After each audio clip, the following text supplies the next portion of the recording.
Good evening. Good evening. Good evening. Good evening.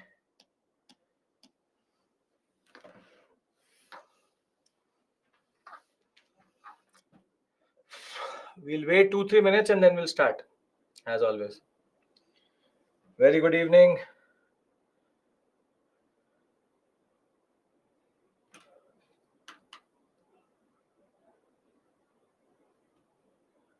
Well, Sushmita, you have to go through the videos which have happened already. You're joining us on 14th class, halfway.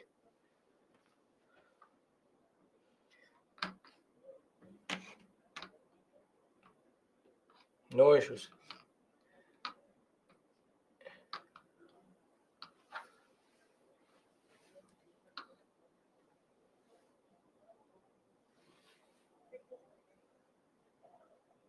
Not correctly, Saloni.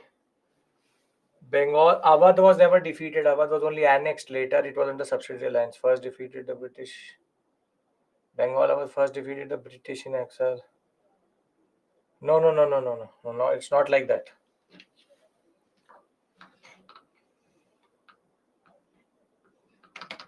Battle of Buxar, rather Awadh, the Mughal army and the Bengal army are together. So how can it be that they will go and then recruit from then and fight? How to revise modern India in a week? First, you need to divide it in a month, then 15 days, then a week.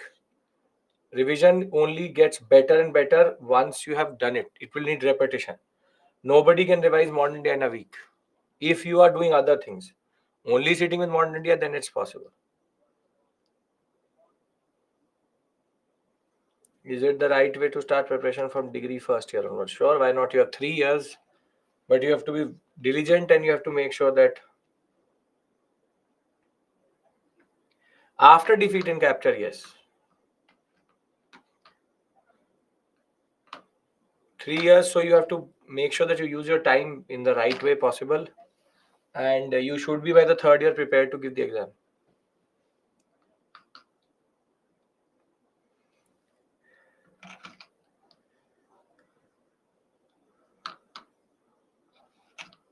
Soumya, I know I have your email. I've not been able to go through the emails. As you know, I have weekend batch also.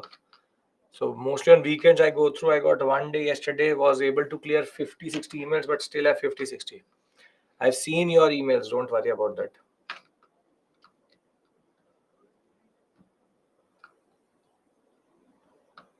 So I'm not able to find a teacher for my optional. What is your optional?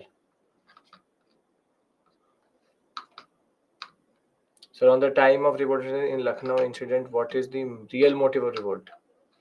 It is it is again Begum Hazrat Mahal. She hates the fact that her husband has been taken under the house arrest of the British. So it's Awadh annexation.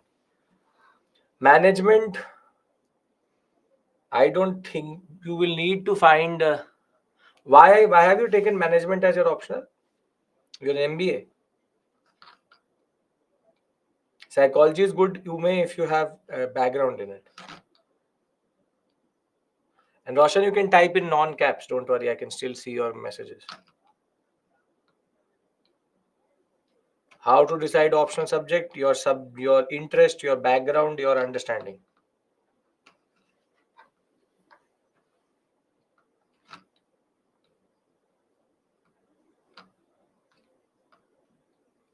I'm still confused in it. If you're doing BBA, then so you have to look in your circles. Management teachers you will find very rarely you'll find a person. Look at the syllabus of the UPSC if it is intersecting with your BBA syllabus and if it is equal, and look at the questions. If you can answer them, why not?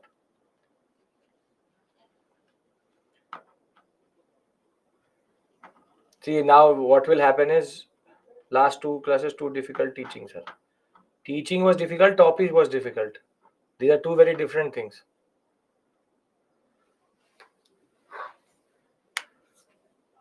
Topic, huh? Then it's okay. Then it's okay. Perfect. Kanika, nothing better. Uh, See, you have now started to ask me standard things, which is what optional to choose. And I've already told you, I think, or some batch that I have told you, I think, which is that Optional is a matter of your interest. There is nobody who can say, take this optional, it is best for you. There cannot be anybody. If you want an answer from me that which is the best option, the answer is none. Your background matters. If you are from that subject, then you have to take it. If you don't not from the subject, you have standard. PSIR, history, sociology, anthropology, and public administration are standard which students take with even engineering background. They can be managed. Each one of them has an advantage, disadvantage. Choosing an option is like choosing a car. No car is perfect. Every car has its own perfections, but also its drawbacks. So basically, you choose PSIR, then it's too dynamic. There's too much political theory, but it is interesting and intersects with your GS paper one, and intersects with your GS level and prelims preparation generally. Take history. History doesn't change. It is easy to understand. Lengthy, however, lot of ratification. But as I said, manageable. Standard marking happens. Questions have a pattern. Never go out of that pattern. However, again, story is, if you hate facts, obviously you're not taking history. And but history and PSIR along with geography, these three help you in GS. For example, philosophy, sociology, psychology, and psychology, philosophy is still okay, but you need to have a lot of political theory. Sociology, anthropology, and public ed, you can do it, but they will not help you in GS. But smaller syllabus, right now fashionable. So there's no right and wrong answer here. That is what I'm trying to say to you. If you are from maths background, you are taking mathematics optional, that makes sense. If you have never seen maths and you're taking mathematics, physics, chemistry, mathematics, management, law, these are subjects in which you have to have very good control, because you have to have a BA honors. It is anthropology level. Sorry, not anthro. I'm looking at anthropology. It is BA honors level. So it is because it is BA honors level, you have to have a better, deep understanding. It is not that you can just touch it and it's done. So if you are just randomly writing what about this, what about that, what about this, agriculture is not going to help you in GS. I don't know who told you that. It's too specialized a subject, but it is easy. It is scoring. The most scoring optional is mathematics and statistics. You tell me, can you take it? You can get 100 out of 100, but that is a BSc maths level option. So you don't have to you have to understand very clearly. Choose an optional in which you can sustain interest, that you understand, that you can take questions of high level and depth. Do not take questions, do not take optionals which your random brother, mother, father, or your friend took it, because optionals change, question level changes, and that happens. So you can't rely on someone else's understanding to decide your own. This is the age of Google. Go through the syllabus, go through the questions, look at the pattern. Can you manage that? You also have multiple videos explaining you the complexities of it. Every subject has its pros and cons. So for example, you are asking me, how is management? How management is a very specialized thing. Not everybody takes it. So I have heard mathematics question always come directly. So you take mathematics, but are you capable of doing differentiation, integration, and vectors at the level? So my mathematics is very good, but I'm doing BBA. It is. I know how to drive a car. Does that mean that I will start to drive Formula One? Obviously not. Knowing something and being a BSc in it is a very different thing. Please understand this point. What is expected from an optional is BA honors level. Honors means 3 years that student has gone through. 3 years that student has gone through. Now, if you're an MBA and a BBA, okay, sure, you can take management, but I will not take management. I'm interested in history, but I can't remember years. Then what do you want me to say? That take history, but don't remember the years. That cannot happen, right? The syllabus of history option is lengthy. Yes, obviously it will be lengthy. It is ancient, medieval, modern, and world history. But again, the fact is, it never changes. The pattern is simple.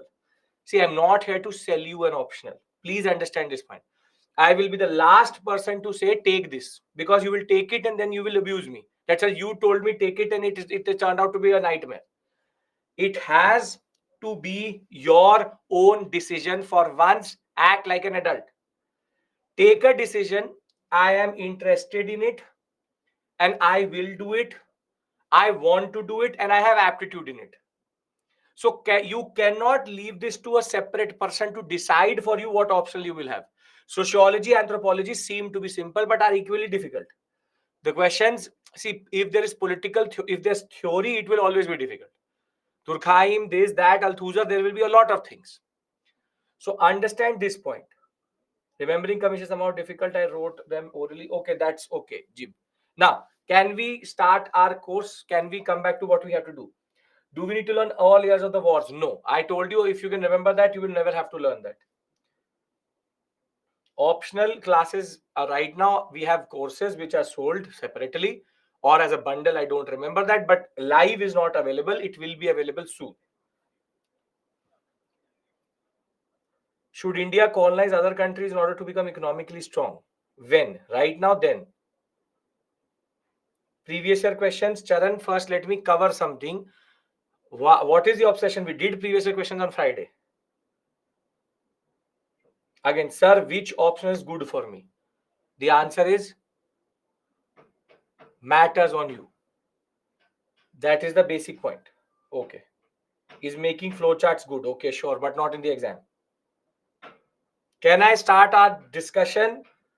Are we all clear? Roshan, understand this point. Want to take management, take it. But have to see if it is intersecting with your syllabus and are you able to manage the questions. If you can, sure. If you can't, look for something else.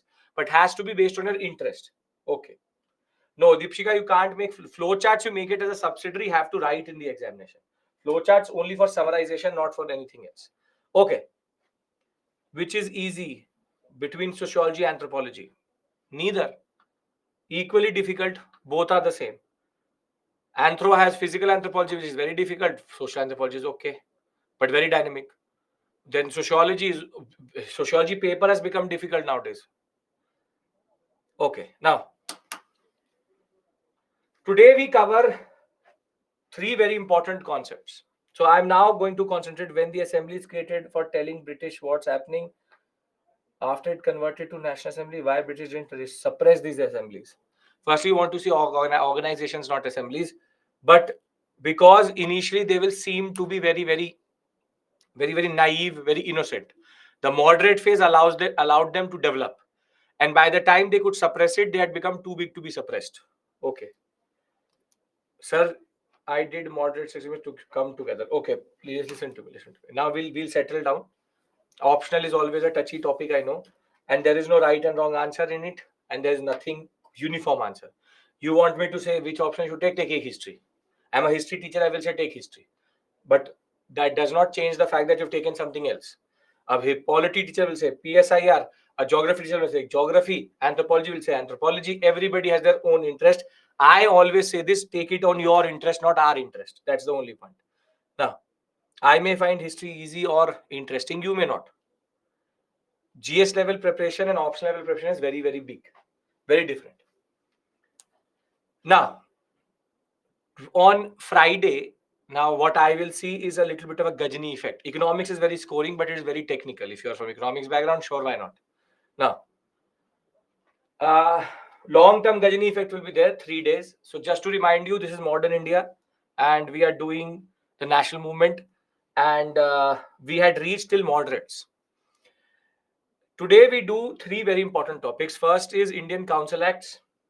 Then we have to discuss extremists, Swadeshi, and the Surat split, along with, if possible, the rise of the Muslim League. Now, if you remember, moderates, if the basic point was between 1885 to 1905, the moderates dominated the way INC went forward. We had discussed last time the concept of safety valve or lightning conductor. We discussed economic nationalists being the way in which INC came about. And moderate policy was two, which is that the British don't know the reality. We'll tell them the reality, maybe things will change. And 1885 to 1905, we see that moderates PPP, prayer, petition, and constitutional protest is something which they don't really actually in a way achieve anything other than something which is the fact that allowed INC to remain what it remained and allowed the British not to suppress the INC too much. And therefore, the most important contribution of the moderates, as much as they were a failure, was that it allowed nationalism to go from an infant stage into a adolescent stage. And therefore, what we will see is that in 1905 there's a cutoff, and the cutoff is, by this point of time we have extremists rising. I will tell you who are extremists. I will tell you what is the difference between a moderate and an extremist, and we will discuss the first major movement which is based on something other than the concept of moderate politics, which is Swadeshi movement, which is partition of Bengal. And within it, we will see the conflict between the moderates and the extremists, which will in turn end in the Surat split in 1907. So we will discuss that, and we will end by discussing about the Muslim League a little bit. So before I do that, in between 1885 and 1905, there have been two changes which have happened to the Government of India Act 1858. So adding to our constitutional history, we started with the 1773 to 84 to 1793 to 1813, 33, 53, and then we have done 1858. Government of India Act 1858.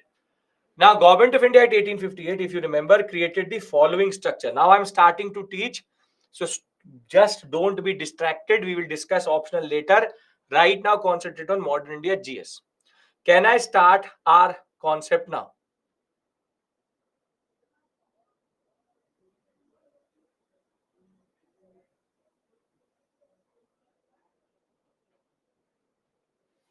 Okay.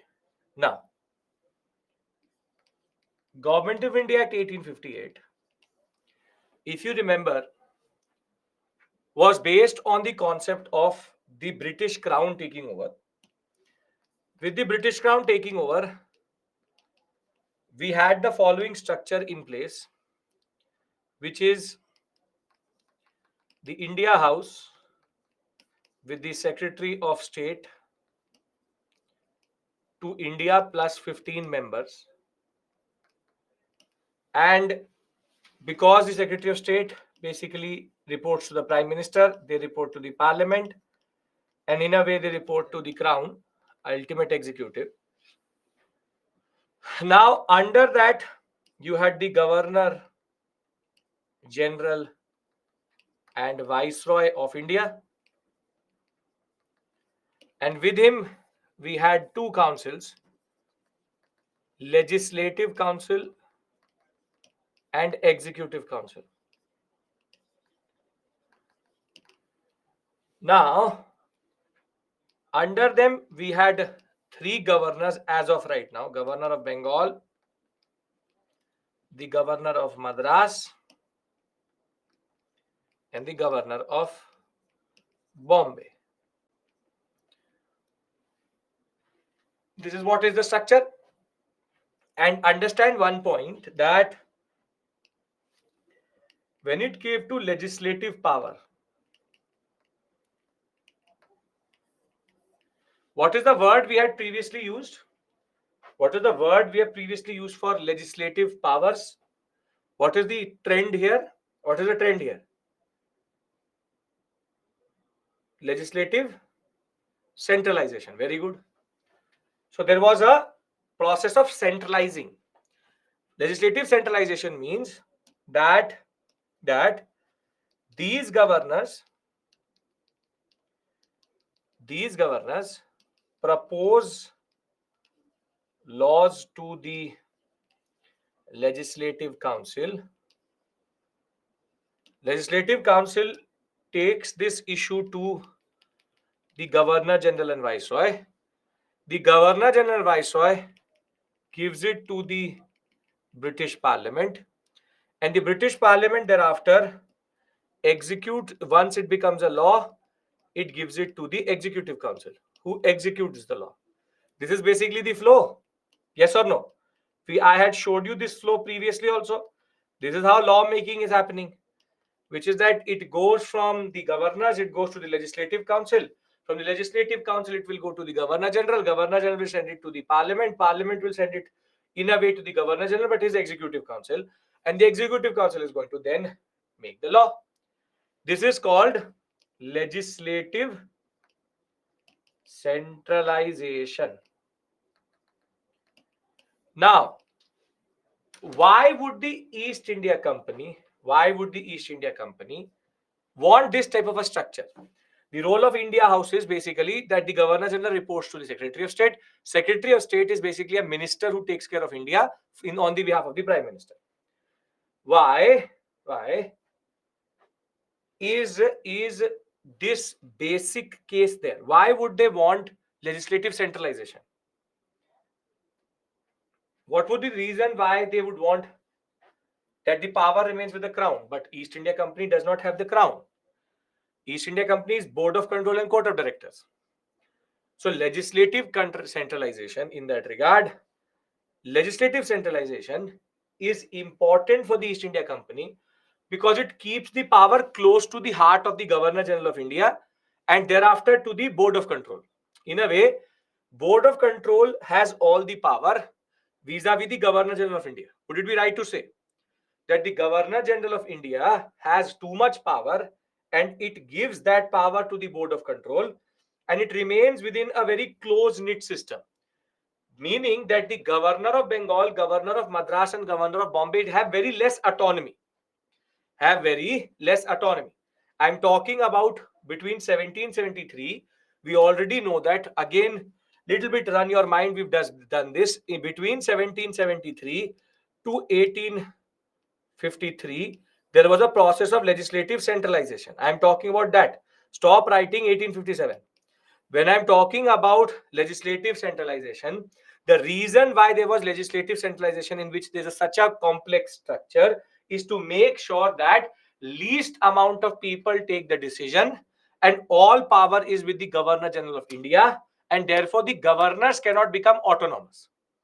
What is the danger of making the governor autonomous? What is the problem in making the governor too powerful? What is the problem here? If the governor becomes too powerful, what is the issue? Okay. The issue is it can lead to fragmentation. It can lead to them rebelling, and it could then lead to these people becoming a problem for the Governor General of India. So basically, these have no legislative power.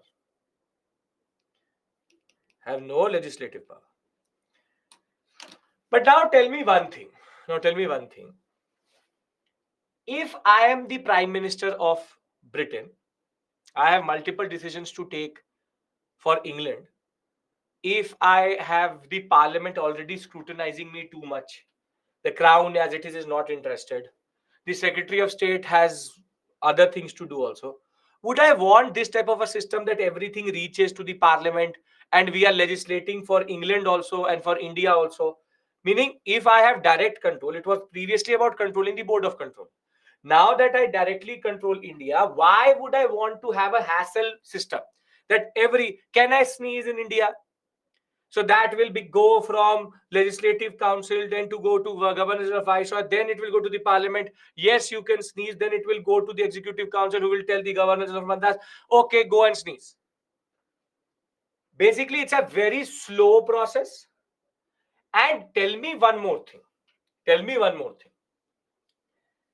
If I'm sitting in Bengal as a legislative council member, and the Madras governor says that there has been a very important development which is vis-a-vis Madras specific, would I be as sensitive to that matter as governor of Bengal or governor of Madras?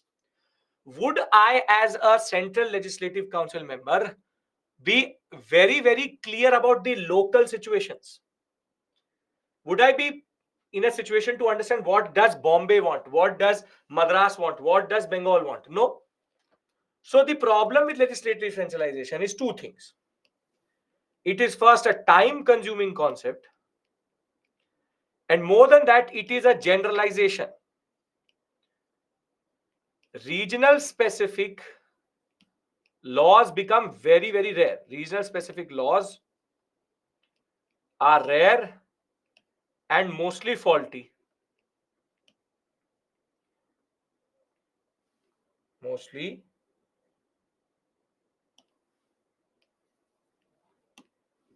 Faulty. Who developed this system? Who developed this system? Legislative centralization. Please be clear. I want to be very clear. Who developed this system of legislative centralization? It is not the crown. It is the, come on. It is the East India Company Board of Control who wanted such type of a structure. Please be very clear.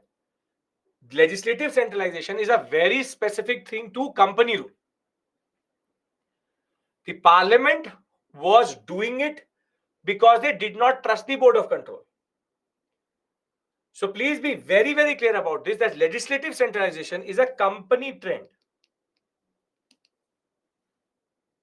The more the parliament did not trust the board of control, the more they started to centralize. The more they started to centralize. Because they did not trust the board of control generally, and the board of control did not trust the governors. I'm trying to tell you this because the Indian Council Act 1861 is going to change something fundamentally.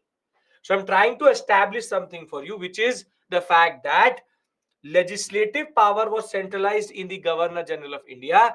The Legislative Council, Central Legislative Council, was a very, very, very big body, and it was legislating for the whole of India. And this was basically developed by the Parliament in consonance with the East India Company, because the East India Company Board of Control was under the scanner of the Parliament. The Parliament did not trust the Board of Control, and therefore, the Board of Control did not like the governors. Are we clear about this? Megha, the timelines will be given once I will teach you something related to the timeline. So pay attention. It is not board of directors, it is board of control. Court of directors, board of control. Let us not go backwards as we are going forwards. So very simply, what have I established? I have established three things. This is the structure. Legislative centralization is there. Company was under the control of legislative centralization. Parliament suited it. For the parliament, it suited it, but it leads a lot of delays and no specific laws for Madras, Bombay, and Bengal. Are we clear about these three things? Are we clear about these three things?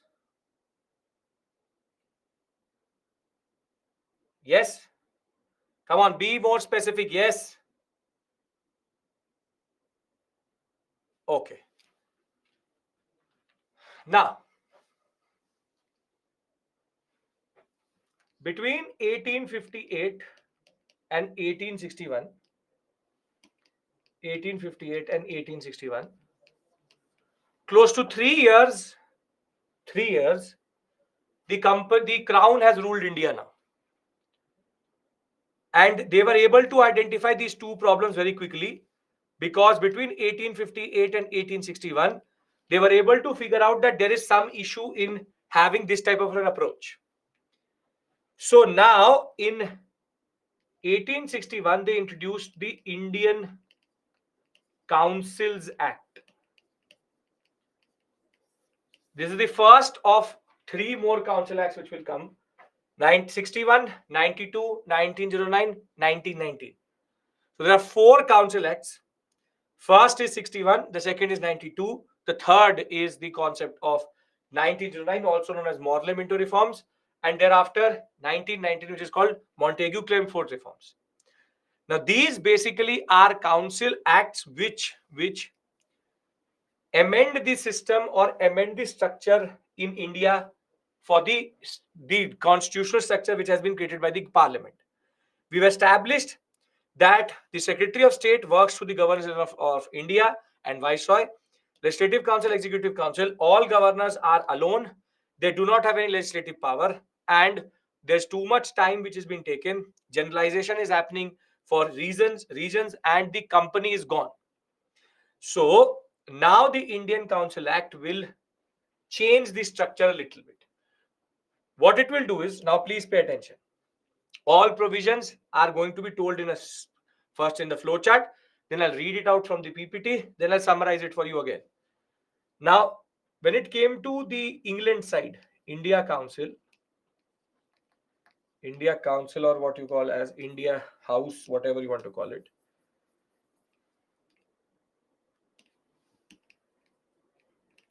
India House, India Council, under the Secretary of State.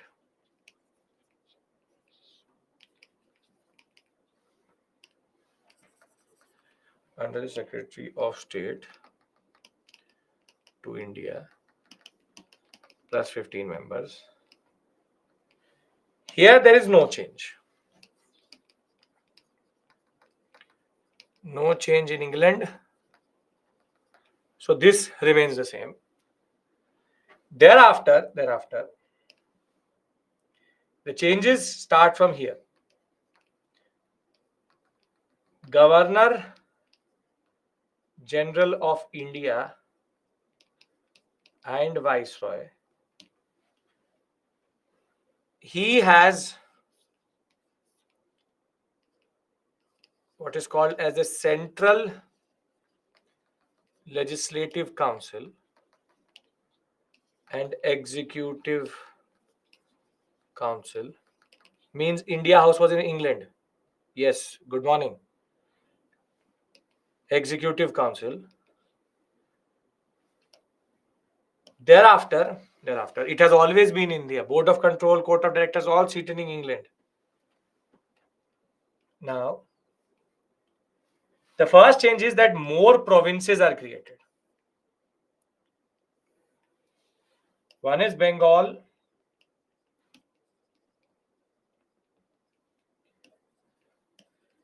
Governor of Madras, Governor of Bombay. Now two more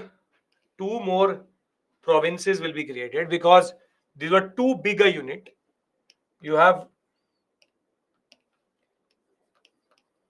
Governor of Punjab and the Governor of North Western Province. So basically, Punjab, which would be modern day Punjab, Pakistan, and Governor of Northwestern Province, which is basically parts of Afghanistan and Pakistan mix. Ashay, so you have the recorded lecture. Listen to me while summarizing. Okay. Now, two more governors have been created. But the biggest change is not this. The biggest change is not this. It's that the process of legislative decentralization begins in 1861, and all of these governors are given a provincial legislative council, PLC.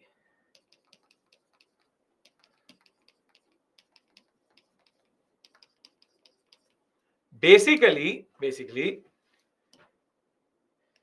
now this is called Central Legislative Council, makes laws applicable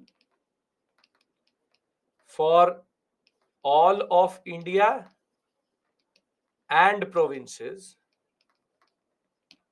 and the Provincial Legislative Council makes laws only for the province. Give me the equivalent of Central Legislative Council and Provincial Legislative Council today. What is the equivalent of Central Legislative Council and Provincial Legislative Council today? Very good. It would be the Lok Sabha and the Legislative Assembly of the state. So basically what they've done is, this is called the process of legislative decentralization. For the first time, the governors of these provinces have been restored their power back. They previously used to recommend to the Central Legislative Council. Now they don't need to do that. They just need to do one thing, which is the governor has to now send it to his own legislative council. Province means state, a small area. Bengal province, the legislative, these are states, if you understand states. Now, the process of having what we call as laws is that the governor sends it to his own to his own provincial legislative assembly or provincial legislative council. However, there's one caveat. Before the law can become a law in the province, guess whose assent is needed before it can become a law?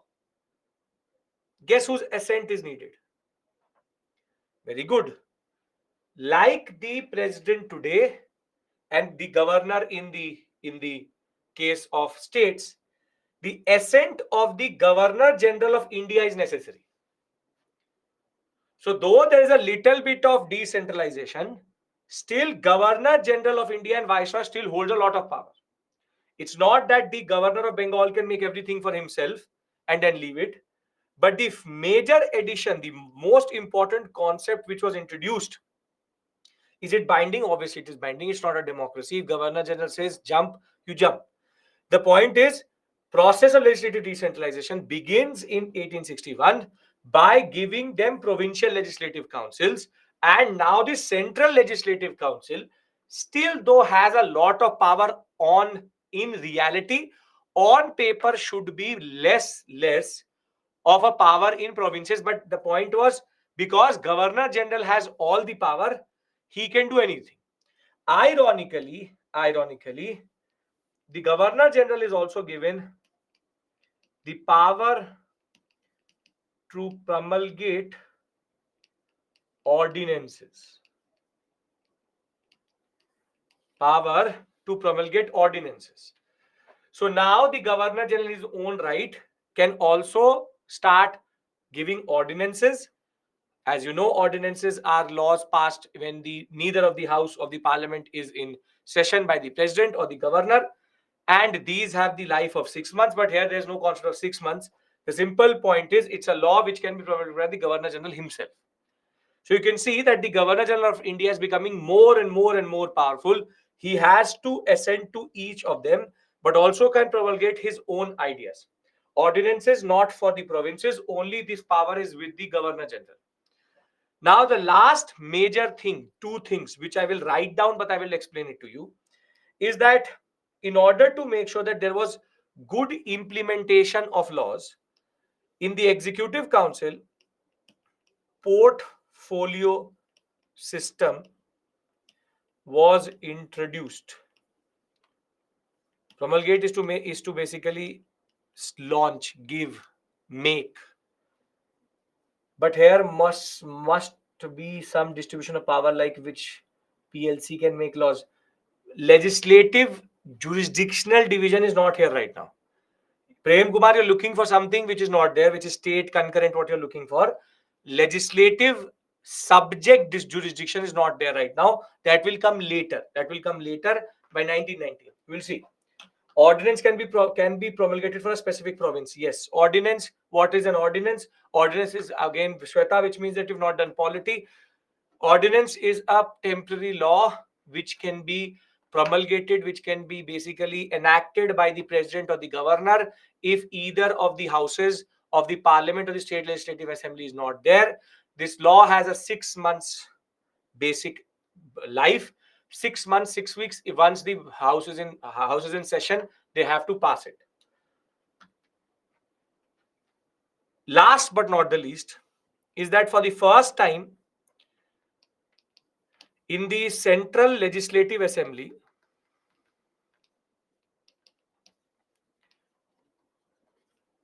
non-official members, 3 members were introduced. Non-official means Indian, which is, I'll tell you what is portfolio system. Wait. Indian, which is basically three Indians were introduced in the Central Legislative Council properly. All three were loyalists only, but Indian entry into the Central Legislative Council was there. Portfolio system is how today you have finance minister. That's called a portfolio. If you've ever seen an election happen and thereafter how the portfolios are given, every department which is under the government is a portfolio. So the portfolio will be given. So now what is happening is in executive council, it's not that everybody is executing every law. There will be one person for finance, one person for defense, one person for home affairs, one person for agriculture, one person for irrigation. Basically, within the executive council, now there has been a division of power or a more assigned responsibility to every member. So they're called portfolios. Basically, how you have portfolios, every cabinet minister has one portfolio, like ministers. Yes, the concept of ministers comes from the portfolio system. That is the technical term for it, portfolio system. Now, very simply, let me summarize it first through a more decluttered, what we call as flowchart. Second, I'll write down the provisions clearly. Can we do that? Is this making sense? You would have done this in polity. You've gone through Lakshmikant multiple times. I know that. I'm just doing it from a totally different perspective. Okay. On what matters they made laws? Everything. There's no legislative subject division. Now, the structure, therefore, after 1861 Act is Secretary of State, which is India House, India Council or House, plus 15 members. That does not change. Then you have Governor General of India and Viceroy. And under him, now you have the CLC and the EC, which is Central Legislative Council and the Executive Council. Under that, you have 5 governors now, which is Bombay, Madras, Bengal, Punjab, and North Western Province. So the law passed by PLC needs assent from Governor General of India. All power is concentrated here. And each of them have their own provincial legislative councils. Though the provincial legislative council should get the assent of the governor, but the governor does not have that power. Governor is the executive power. Assent of Governor General of India is necessary. That is again centralization with a little bit of decentralization. This is basically the structure. Now, what are the changes which happened under 1861 Act? Now, I'm writing it down. Please pay attention. First is legislative decentralized or decentralization. Decentralization was introduced by allocating each of the governors their own provincial legislative assembly. Second, ordinance making powers plus assent over provincial laws rests with the Governor General of India. Third, portfolio system introduced in Executive Council. Fourth,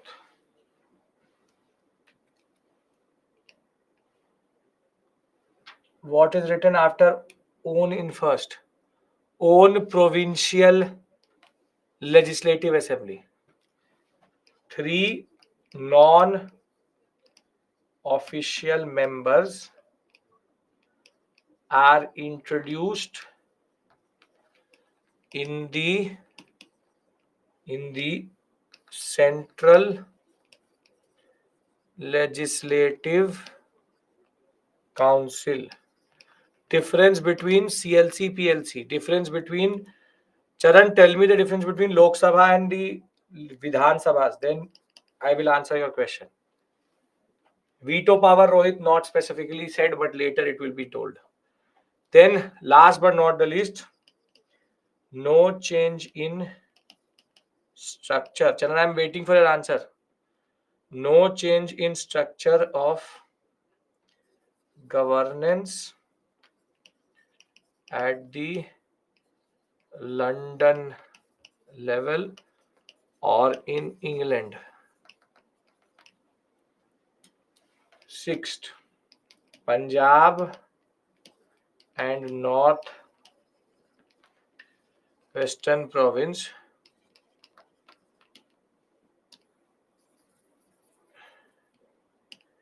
Northwestern Province. Since this is your first time with me, first subject you're covering is history only.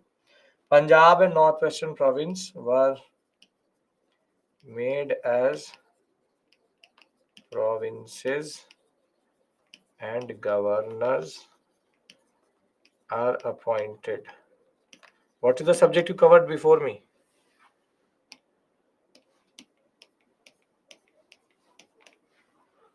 Northwestern, no, don't call it Northwestern Frontier Province. I'm giving you the name of the three. Don't worry about it. Non-official, no. Again, don't use these words. Soumya, I know you know. Nominated member, abhi don't use these words. If I'm not using it, there's a reason for it. Charan, what was the subject you covered before this? Charan, geography, economics, now history. So you have no idea of difference between Lok Sabha and a provincial. So see, try to understand. Today, when the Lok Sabha makes the laws, it makes it for India as a whole and also for the states that are called the union list. Right? It can make in union list things and it can generally make it on concurrent list also. Whilst the Vidhan Sabha can only legislate on subjects which are under its what we call as state list. Basically, the difference being that Lok Sabha can make laws for the whole of India. The state government can only make it for the state. That too on certain subjects which the government of India has under constitutionally allowed it to do. Same way, Central Legislative Council can make for whole of British India. At the same time, Provincial Legislative Assembly can make it, but only for the province. So there's a jurisdictional difference in where the law will get applied. As of right now, there's no list system. A lot of you looking for it. There's no list system. So please understand, polity not listened classes now covering in leisure time. So thank you for that. Now, very simply, so in your leisure time, pay attention to this fact that a CLC and PLC are exactly like Lok Sabha and the concept of what we call as state government. Vidhan Sabha has a geographical jurisdictional issue when it comes to its laws. CLC, which is the Lok Sabha, does not have that. It can legislate for all of India, but only on union subjects. Now, please, Charan, my request to you is going to be in your leisure time, just pick it up. Because by the time I reach to Government of India Act 1935, I'll be telling you provisions which are till today true. So it should not be that I say legislative jurisdictional division and you have no idea about that. So I can teach you history, I can teach you polity also, but teaching history and polity together is a little bit problematic. Right? So I take the luxury of assuming that everyone else knows what I mean by Lok Sabha and Vidhan Sabha and the jurisdictional difference between them. But here I'm talking about geographical jurisdiction, not power subject based. I'm not talking about. I'm not talking about legislative subjects. I'm talking about power division according to geography. If we all understand these points, I would like to read them out also from the PPT. Do we understand these points? I will give you the name of the three people. You will be happy to learn them also. I'm trying to make it as logical as possible because it's a bland area, but very critical for your preparation. Okay, now, what is the Indian Council Act 1861? Under Indian Council Act 1861, which will be promulgated or passed on 1st August 1861, this will end the process of centralization and start decentralization. Viceroy's executive council is expanded because there was need for more member. A fifth member is added, and Lord Canning, which is who's the viceroy, nominated 3 Indians to the council: Raja of Benares, Maharaja of Patiala, Sir Dinkar Rao. 3 very big loyalists. Now pay attention to one thing. Pay attention to one thing. The way people interpret the council is also different. In certain books, it will say that these 3 people were added into the executive council the of the of the Governor General Viceroy. However, that cannot be, because if these 3 were added, then later there will be a provision which will allow the first Indian to enter the executive council. So either they are the first Indians or Satyendra Nath Sinha is the first Indian. So the problem is that because the act was not clear in which context it says the council, people say executive council. Logically, and what it should be is legislative council. For the first time, Indians got associated with the legislative council. 3 loyalists were added: Raja of Benares, Raja of Patiala, Sir Dinkar Rao. Thereafter, non-official members were nominated. As one of you said, nominated, but they are not nominated members. Non-official means Indian. And this is why that flowchart is needed, because the way these acts are worded is proper legal type. Therefore, its language is a little bit problematic. Portfolio system is introduced by Lord Canning for the first time in his executive council. And for legislative purposes, the Governor General's Council has been expanded. Now, sir, finally, the members are legislative, not executive. Legislative because executive would make no sense if it was later an Indian who getting executed. Executive power is too big, and Indians would not get associated with that in that regard. Power to promulgate ordinances and emergency was given to the Governor General. All bills relevant for public revenue to debt to military to foreign affairs could not be passed without Governor General's assent. Restored the legislative power of the presidency of Bombay, Madras, and others. And by this point of time, we have legislative councils in Bengal, Bombay, Madras, Northwestern Province, and Punjab, who were added in 1886 and 1897. The Legislative Council of Calcutta had extensive powers to pass laws for the whole of India. This is the Central Legislative Council, not the Provincial Legislative Council. Portfolio system, as I told you, is if there are 5 members, previously their powers were not defined. Now each member knows what is he going to take care of. Every member is like a minister of defense, minister of finance, minister. Portfolio means ministry. That is why in the newspaper and in different places, when there is an election, you will see portfolio division amongst the cabinet. Portfolio they will use. Portfolio means your profile division has been done. Right now, after reading this out, I hope what I've written makes more sense to you than the official language of the act itself. I hope that you understand why am I telling you this. That it is easier to read this or this than to actually go through the exact act, because it is written with a lot of presumptions. So I'm not presuming anything. I'm giving you more context and understanding. 6 points I have written here. Does anybody have any issue here? Legislative Council of Punjab will be created in 1897, but the act will be passed in 61 itself. The execution will happen later. However, The act itself defined it that there will be a Punjab Council. It's not my problem how the British operated. They had, in this act itself, said that. Can we move to 1892?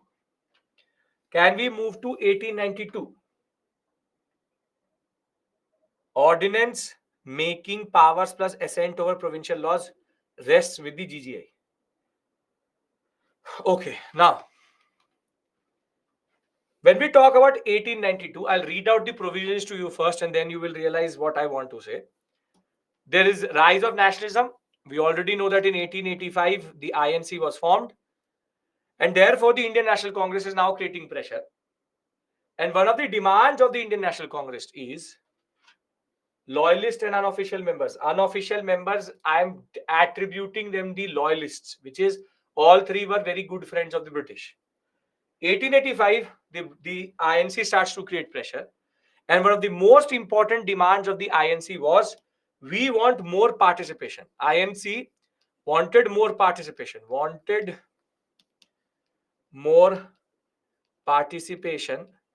in a way, yes, Saloni, wanted more participation in the legislative process. So what will happen is that for the first time, though they did not use the word election, this word was not used, Indians could nominate people to the legislative councils. And what will happen is, they will enlarge the non-official members in the legislative councils and then add Indians into it. But they will make sure about one thing, that the British always were more than Indians at this point of time. So official members were always more than non-official members. So whilst they enlarged them, you don't have to remember this number, I'll tell you.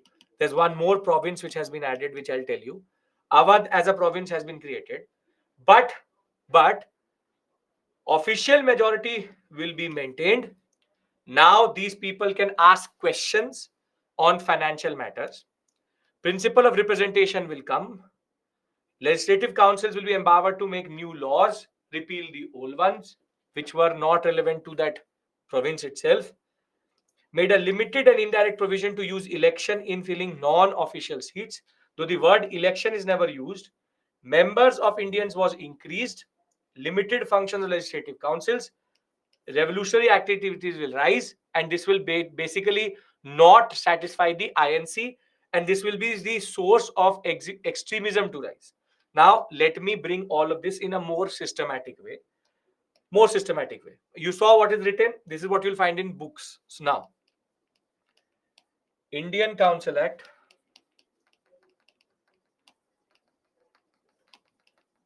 1891, no, 92, 1892, 61, 92.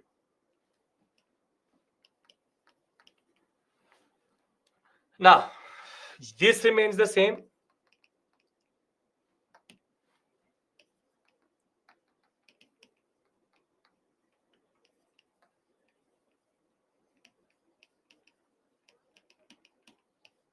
This remains the same.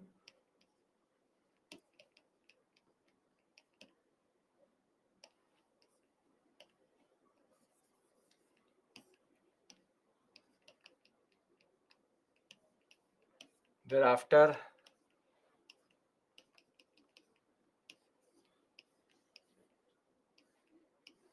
now one more is added. So the first change is going to be, this is not a wrong spelling, this is the old spelling. They are doing British law. Whether in non-official members, British people are also added. No, British people are called official members. Madras, Bombay, Punjab, Bengal, North Western Province, Now,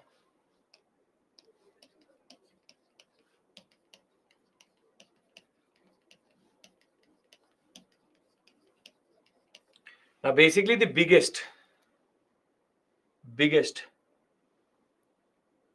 Bhimare, GGI and Viceroy, two members.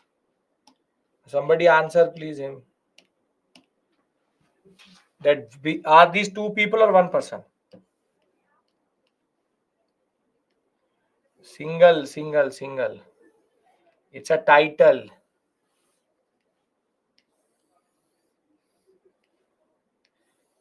Bhimare, I hope you remember. He is only one person. Now, Indian members can be nominated from certain areas and communities. No proper election. No use of word election.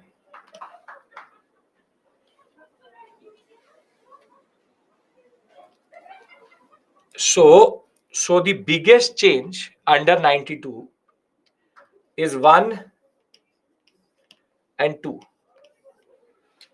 This is the whole representation in that regard. This is the whole representation in that regard. So are we clear about this? Are we clear about this?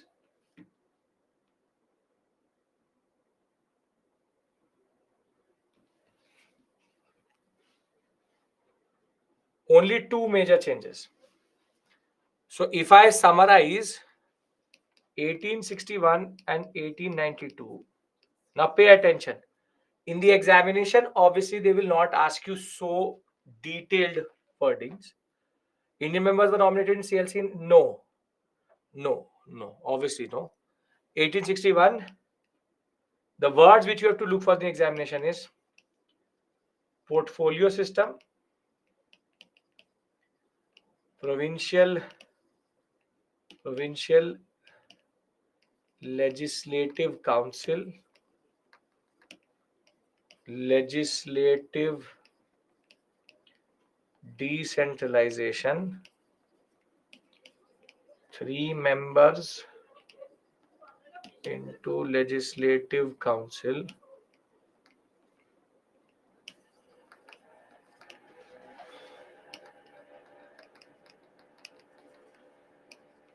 and I think this is the major ordinance power to the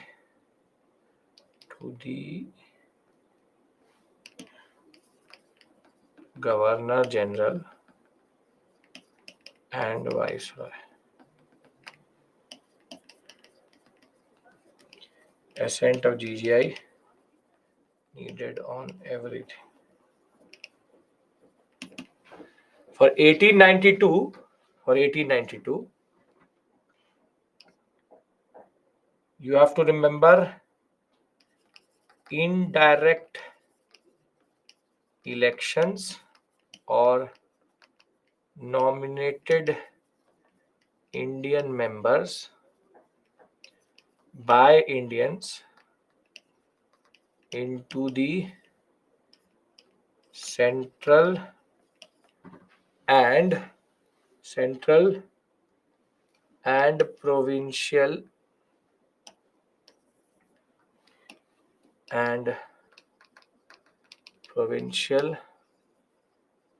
legislative assembly. Are we clear about this?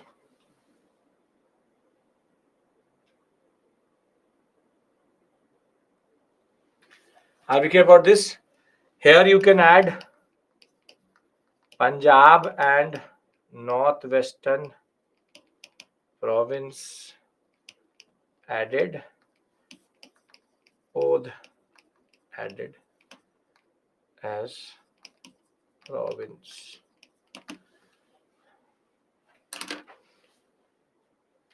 No, provincial autonomy is not before 1935.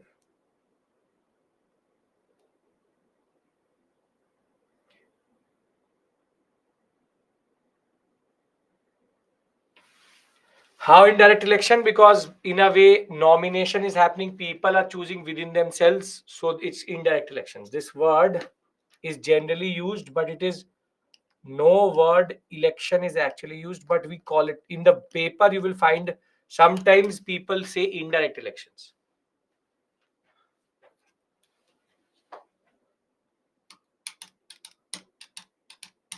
What basis they nominated? Internally. No basis and all. Nothing like that has been defined. So you have this and and you have this. Can I close this area? Constitutional development, because this is due in between the area we covered. Are we clear about? Are we clear about? Awadh को ओध बोलते थे. ओध. This is the British spelling of Awadh. They can't say Awadh, so they said Odh. Odh, Odh, Awadh, same thing. You don't have to pronounce it like the British. Pronounce it Awadh only. Can we close this topic?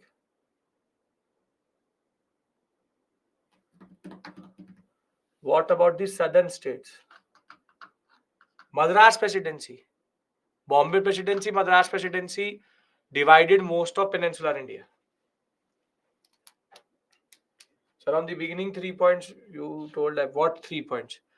Portfolio system is cabinet system. Provincial legislative assembly as councils have been given, which is basically means legislative decentralization. Why can't we call direct election? Why our leaders were having myopic vision? Kirti, because they don't know what is going to happen and they are engrossed in their own politics. Why can't we call it direct election? Okay. Uh, if I say that, for example, the class has 300 people and there are 150 women, 150 men. If I say that you have to nominate every member, nominate 3 people from here, 3 people from here, and the people who will be nominated, their name should start with A and should end with M. So will you call this direct election? Madras Presidency doesn't cover Andhra Pradesh, Telangana also. You're asking me or you're telling me? This is not direct election, right? So this is the type of election which is there. I'm using the word indirect. No, it's called, see, it is nomination. See, it is not my problem. The problem is the examiner will use election and you will say, oh, no, no, no, election card. The indirect, it is in multiple places, it is called indirect elections. So, indirect in a way because you are indirectly electing only. Because you are not directly electing, but indirectly electing. The act itself had nothing to say with election. It says nomination. Nomination. But in a way, nomination is also indirect election only. I am writing it down because multiple books, one of your beloved Spectrum will also say indirect election. And then you will say, sir, it says indirect election. And you will then make that statement incorrect. It will be correct because indirect election nomination is the same thing at this point of time. So there are terms and conditions which are applied to the nomination that is not to be decided by the British, but by the people. So they said that okay, we want from Madras Presidency, we want from teachers one nominee. Now they didn't say who they want. Now all teachers have to decide who one person will go. Then they will say that from this community we want one. This from this community we want one. I said this way. They suggested we want one person from that community. Now the community needs to decide how they will do it. So I see. Firstly, don't try to make it work. Don't try to make it work because it is not that easy. If I go into provincial legislative laws, then we'll be doing this till tomorrow.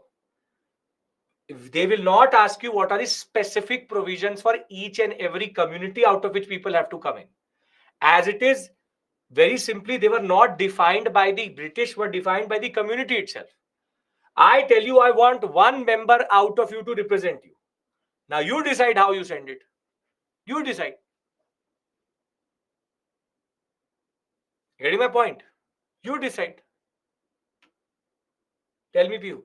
You decide. What will you decide?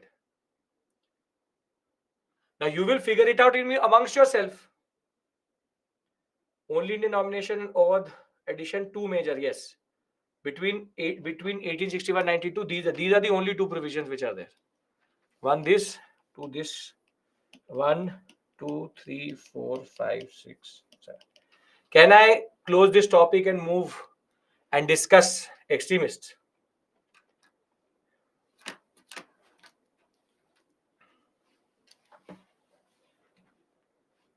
We are heavily influenced by British system. But why we have not included unwritten constitution of British? So in India, you want people to follow a system which is unwritten. You trust Indians too much.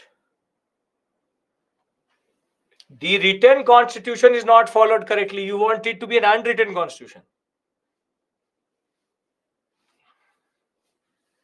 There are multiple unwritten rules for this class. Most of you breach it. Written rules are also breached. So how do you expect that a country like India, thank God our Constituent Assembly did not make it an unwritten constitution? Because then in every language the constitution would have been different and every person would have interpreted as it is. Most of our MPs and MLAs, I don't think are capable of interpreting the constitution. If you ask for an educational degree, most of them will not be able to turn that up also. And you want to leave the constitution to people who don't have any idea about the constitution itself. Sir, you said if there is no distribution of subjects, where not then, when wasn't there conflict? Yes, there will be conflict. Governor General will prevail every time. Can we talk about extremists? Think of it. Think of the mechanics of it. Every person, every MP interpreting the constitution, every speaker having his own discretion over what that provision means. Think of it like that. The level and mechanics of it, as it is, that is why in England it is already quite confusing. The English, in a way, regret not having a written constitution. So why take the worst from something? Okay, now regional customs are different. We have autonomous areas, we have tribal areas, we have areas in which certain laws do not apply. We are a very diverse nation with diverse understanding and diverse concepts. Now, we move to now a very important module, which is extremists and Swadeshi movement along with Surat split and rise of communal consciousness. Now, from today, I will start a certain tradition, which is that before I introduce a topic, I will give you the timeline of it, which is what we are going to cover in this certain period. This way, in every class, you get one timeline, which in the beginning I will show you, but the caveat would be nobody asks me anything at that point of time. Then I teach you the topic, and we come back to this point again, wherein I will then discuss the timeline with you, and there should be no basic problem in understanding that. So the period which we are covering, one second, I need a blank slide. Okay. This is the basic timeline. I will teach you everything. But as I said, right now it is just to tell you what timeline we are traversing. We'll start our story around 1899, then take it to 1903. Let me add at least, okay, one second.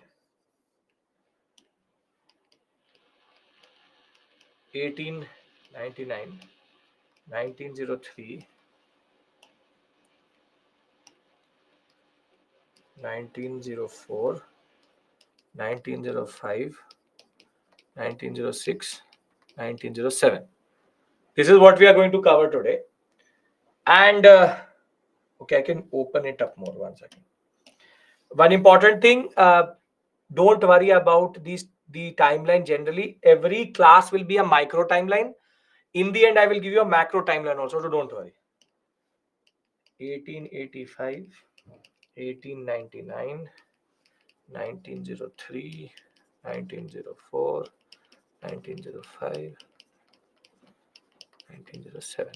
Now, this period, INC formation, and in a way,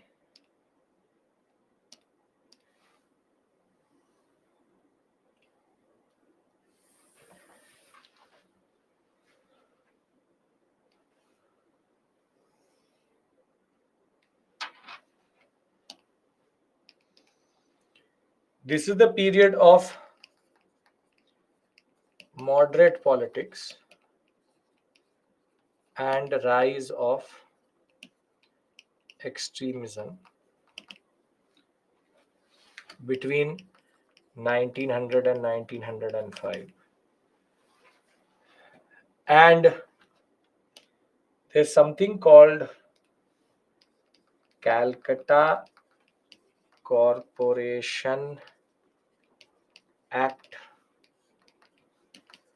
rise of Curzon, Curzon's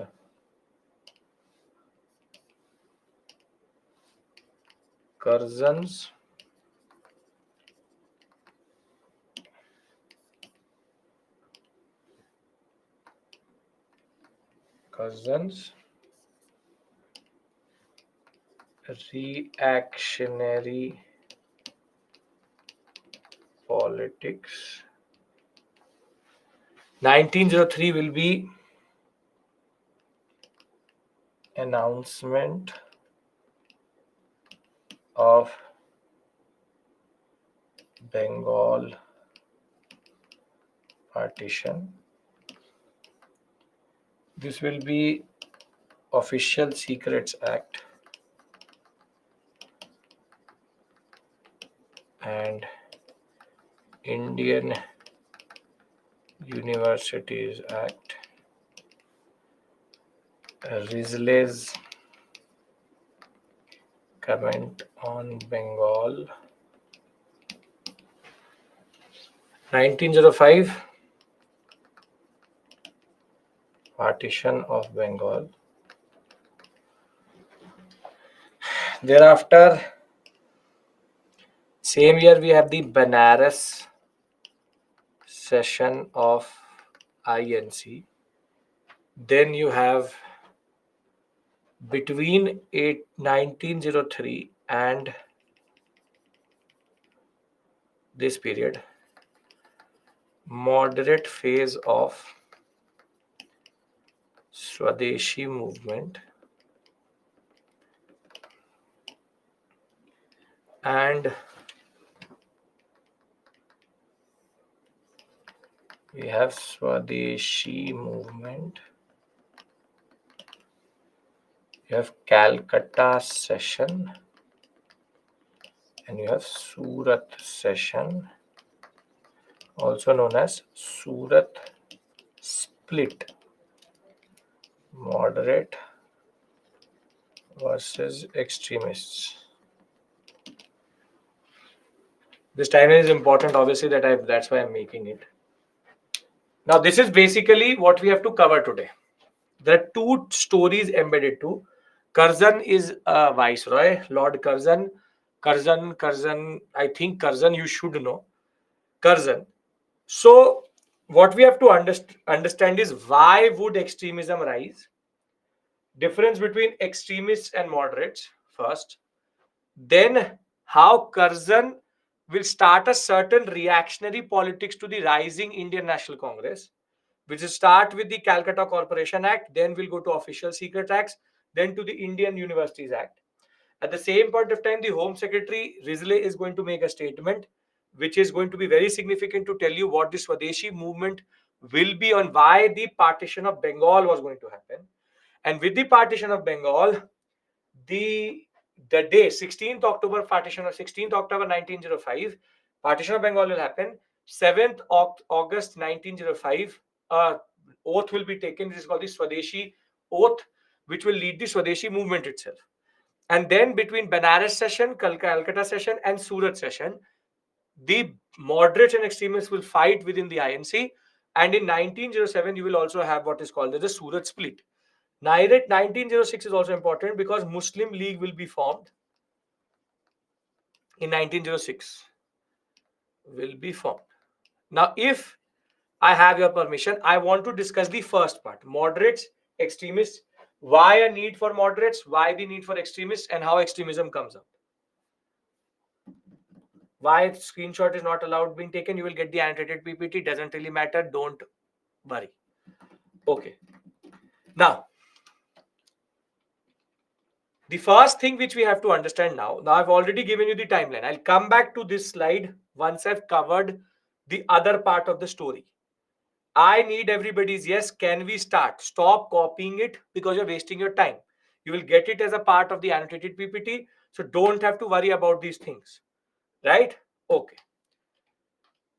Now, when we talk about extremists, the reason why extremists exist is because of three very simple or four very simple reasons.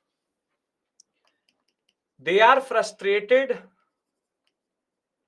by the PPP, or prayer, petition, and protest of moderate method. The moderates have run their course. They have now allowed a new type of idea to develop within the INC, which is called political extremism, or the idea that we need to reject colonialism, not reform it. So they don't want the British to be here itself. And more than that, no belief in the government, in the English. They are very clear that English are here to exploit. Can easily see through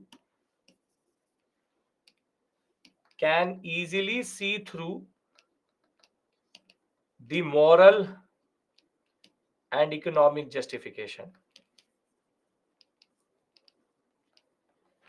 And the fact is that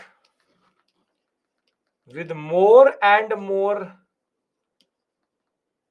people getting educated, the realities of British rule are in front of everyone. So they're not making friends now.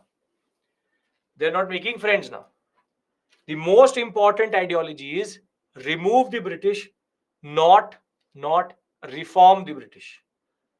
So the point is that from 1905, the moderates had exhausted their historical role, and now there was a new type of practical politics and new type of politics which came through after 1861 and 1892 Council Acts. One thing was very clear, that the British was never going to see, or never going to actually even change. And even when the British were looking at the INC, the British wanted the INC to only take social issues. And as soon as the British said that, the INC said that they will not take up only social issues, but also political issues, as it is the official attitude after 1887, was that the government did not want the INC to grow too much. So the Congress became a very big sore in the eyes of the British within 2 years of its existence, because the government of India wanted the INC to take only social issues in that regard. So even with the moderate phase, the British don't like the moderates, don't like the INC itself. And that is why there is a lot of frustration which will develop between 1885 and 1905. When in 1888, Dufferin will say that the Congress is just a microscopic minority, it's a factory of sedition. And even the Secretary of State will say that they are seditious and double sided. So you see, when it came to moderates, when they were not doing anything, please, please, please, they were saying, still the British hate. Still, the British hated the INC because PPP was too much for the English already. But the people of India were not satisfied with the way the moderates were operating. And that is why, with the dissatisfaction towards the prayer, petition, and protest, with reactionary politics, which I will tell you later, with growth of self confidence, increased westernization, and growth of education, a new nationalist will rise, embodied by the three major towering figures: Tilak or Bal or Lal Bal Pal. Lal Bal Pal, which is Bal Gangadhar Tilak, Lala Lajpat Rai, and you have Bipin Chandrapal.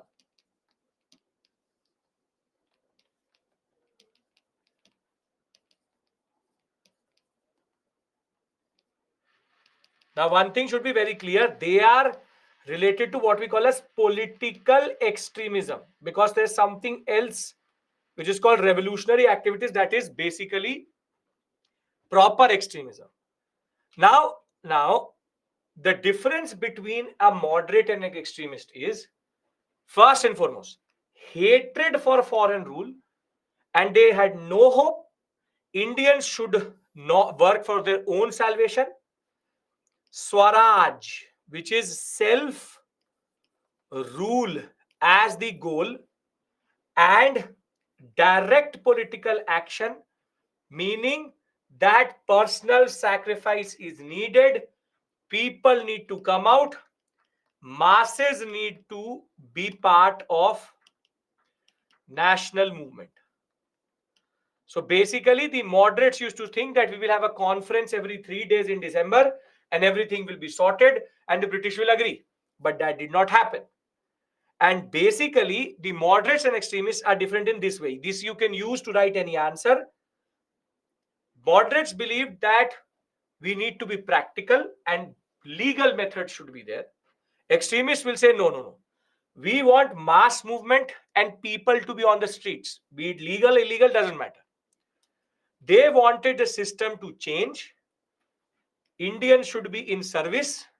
British still need to be in control. They will say, we want our own control, which is a self-rule. So in a way, the moderates still believe in constitutional protest and constitutionalism and the British. Zamindars, middle class elites, educated middle class and lower middle class, people who wanted change, believed in the what is called the providential mission, which is the development white man's burden mission. They rejected by saying that it is an illusion. Basically, moderates reject colonialism, they reform colonialism. There's a major difference. If somebody asks you this, this is the major difference. Reject and reform. Moderates mostly in Bengal, extremists wanted all India. English European history, Indian Hindu symbols. That is why Bal Gangadhar Tilak, for example, used the Ganpati festival as a very important way of mobilization. Professed loyalty to the British, and their way was Indian loyalty the British are unworthy of. These slimy bastards, they don't deserve the loyalty of an Indian. So we will not profess loyalty to the British because they are not worthy of that. Last but not the least, limited to middle class intelligentsia, participation of masses was considered problematic. On the other hand, they had immense faith in the masses vis-a-vis they can make sacrifices and fight for our nation. So what I've established for you is moderate phase 1885 to 1905, extremist phase which is 1900 onwards. It is between 1900 and 1915, With 1905, the birth of it, and the birth of is in the Swadeshi movement. That is why Swadeshi movement is considered very, very important. I have also established to you the importance of the moderates, why they were needed, irrespective of the fact that the fact is that they are a very important, what we call as necessity of that time, and the extremists come out of the moderates itself. But remember that the INC is under the control of the moderates, and this tussle within the INC between the moderates and the extremists will lead to the Surat split, which I will tell you how in 1907, in which the extremists will be expelled out of the INC. Swadeshi means, again, Swadeshi means your own, domestic, domestic. So, very simply, radicals and moderates are the same. No. Extremists are radicals, moderates are conservative. What is my white man burden that they will civilize us, make us India better? Was Swadeshi? Swadeshi, don't ask me questions. Swadeshi, I have to tell you. Very simply, very simply, I have given you context. I have given you a timeline. Now, if we are all on the same page, radical is extremists. Yes, radical extremists. I have discussed with you two acts, 61, 92. I've discussed with you what is the difference between a moderate and an extremist, but I have to show you how extremist manifests itself in what we call as the Swadeshi movement. So for that, I need to talk about Swadeshi. For that, I will go back to the reactionary politics and Bengal politics. If we are all on the same page, I'll give you a break here. We come back and take the story forward and discuss Swadeshi movement and the importance of Swadeshi, what is partition of Bengal, why did it happen, why was it needed, who is Curzon, this and that. Yes? Okay, everybody's on the same page. Okay.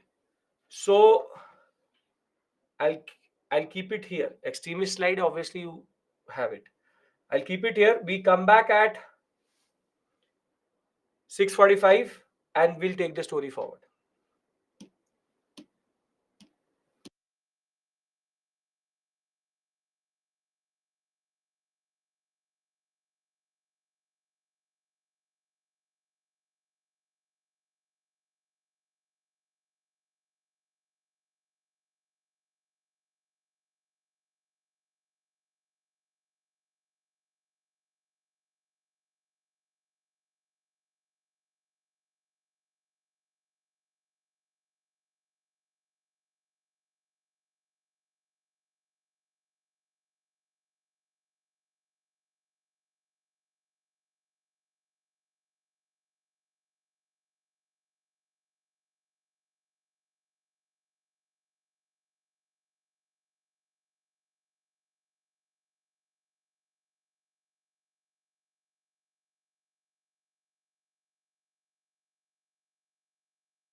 Okay. What should we do during break time? Wash your face, meditate, have a cup of coffee, tea, so that when I tell you to concentrate, you can concentrate. Why maximum of countries are colonized at a period time, as every country's leader had myopic vision? No, British were too dominant.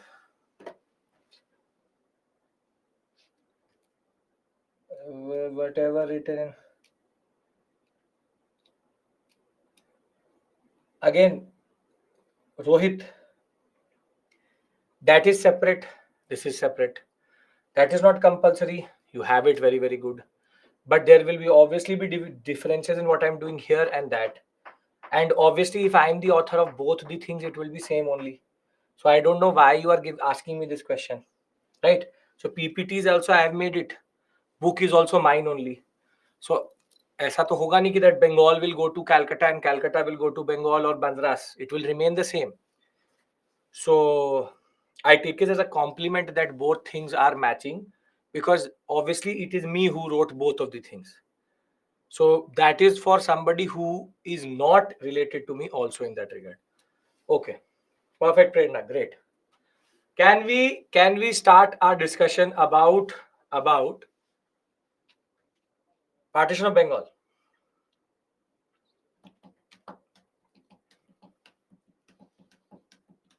Okay. Okay. Now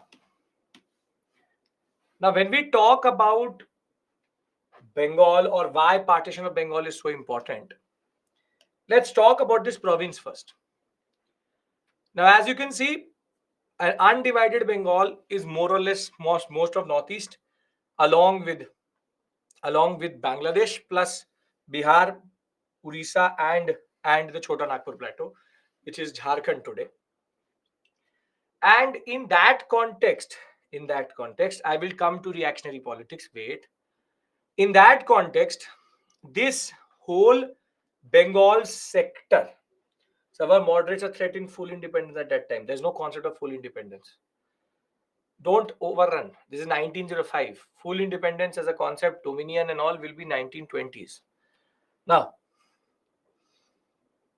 moderates had done their task and their job, which is to create the extremists. That's it. Okay. Or allow the extremists to rise in that sense. Now, Bengal as a province is diverse also, but is also the epicenter. We already know that Calcutta was the capital of British India itself, and the Governor General of India also used to reside in Bengal itself. Now, Bengal has certain peculiarities in the sense that it has Hindi, Bengali, Uriya, three language groups, in the sense some speak Bengali, some speak Uriya, some speak Hindi, and then there are tribal languages which are minorities in that sense. Three major linguistic groups.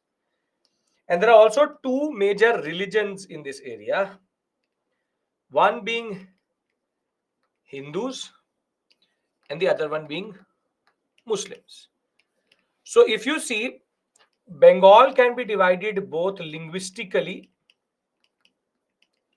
and religiously, which is that there are two ways of dividing Bengal, or it is a diverse sector. It is a diverse sector because religiously you can divide, or on religion you can divide into two, and on language you can divide into three. So it is a very, very, very, very diverse sector. But the British now are seeing this as a problem. See, between 1885 and 1900, Bengal had now become an epicenter of nationalism, in the sense that all social reformers were from Bengal. You had nationalists who were from Bengal. Bengal had the most amount of associations also. Bengal protest was becoming bigger and bigger and bigger. And in a way, the Bengali Hindu nationalist was becoming a problem for the British very quickly. A Bengali speaker, by Bengali, what was happening is that his reach is very, very good. The reach of Bengali is very good in that regard. Thereafter, Hindu, because in the areas where the Bengali speakers were, if you're a Muslim, you could connect through Bengali language. If you're a Hindu, you can connect with Hindu. So basically, Bengali identity transcends both the issues. If you're linguistically divided, Bengali Hindu was connecting with everybody. And if you're religiously divided, then okay, we are Hindus and Muslims. But Bengali language links us.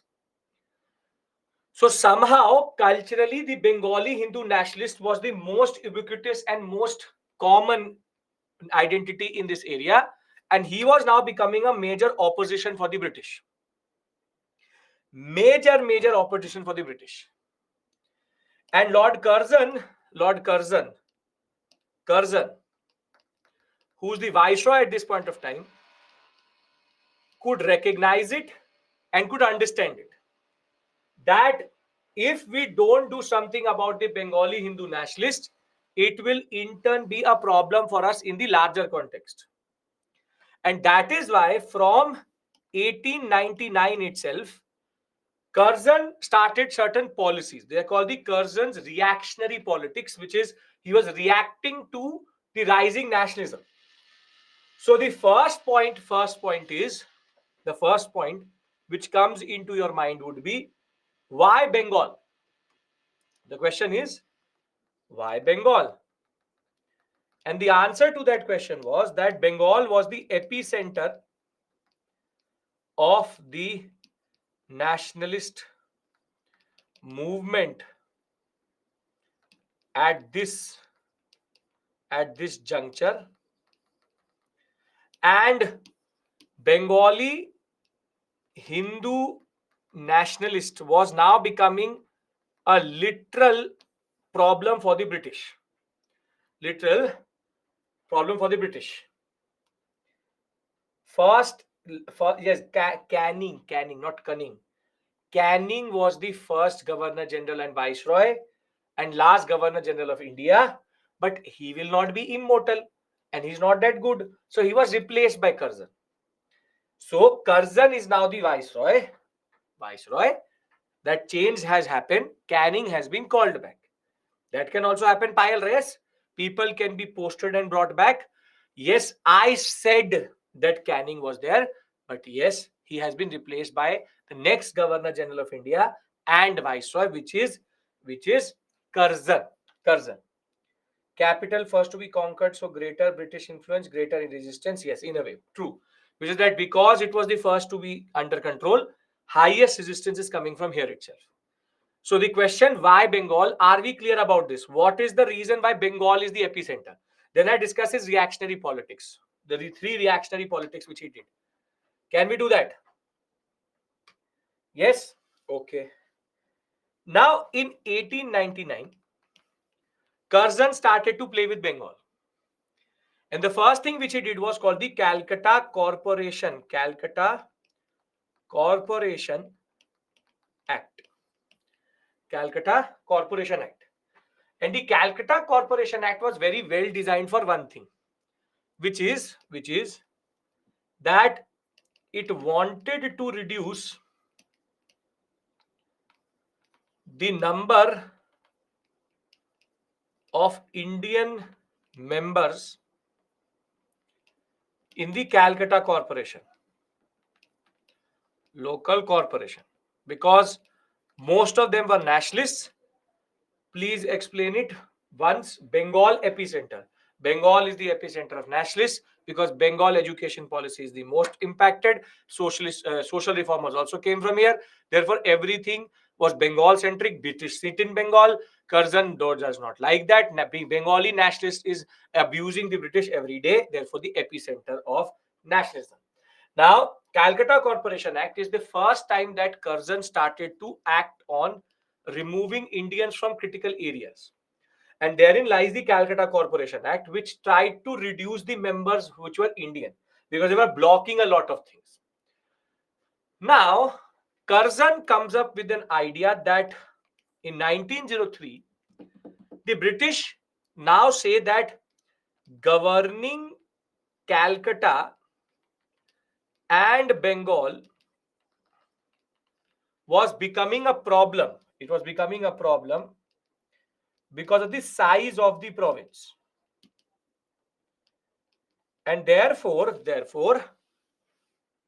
the British chose in 1903 only, officially in their own understanding, that we will partition Bengal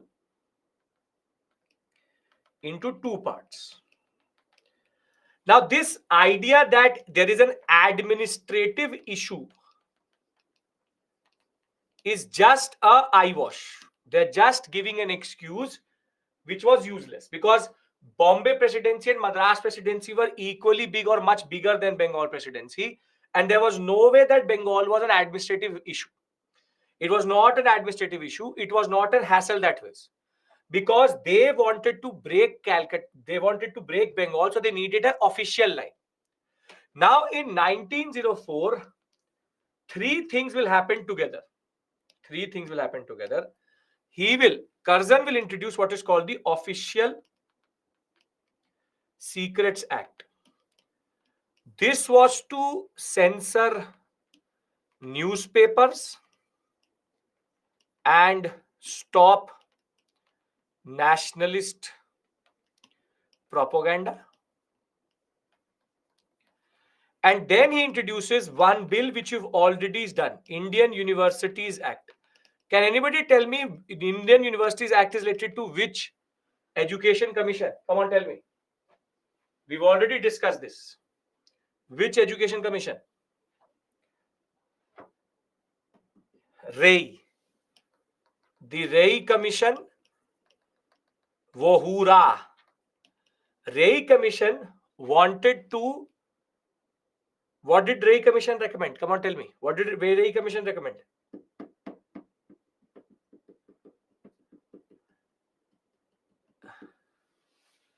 Ray Commission recommended every teacher appointment via governmental approval. And in 1904, one thing more happened, which was Risley, who was the Home Secretary, gave a interview. Risley's statement. Now, what statement did Risley give? This is a very interesting statement which he will give, which will be the Home Secretary, the IS officer to the Government of India, on 6 December 1904, will say a very important point. He said, Bengal united is power, Bengal divided will pull in different ways. That is what the Congress leaders feel. Their apprehensions are perfectly correct, and they form one of the great merits of the scheme. In this scheme, one of our main objectives or objects is to split up and therefore weaken a solid body of opponents of our rule.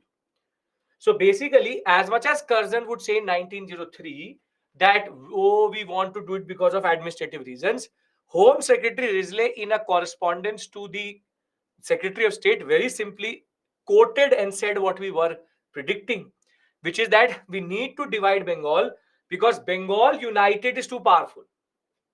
And in a way, this is the first or very explicit example of divide and rule. For the first time, they are arguing that only if we divide the Indians, then only we can rule them. So what I've established for you till this point is the first part of this timeline, wherein I've told you that Curzon followed a reactionary politics, and what will happen is 1903 they will announce partition of Bengal. 1905 16th October will be official date.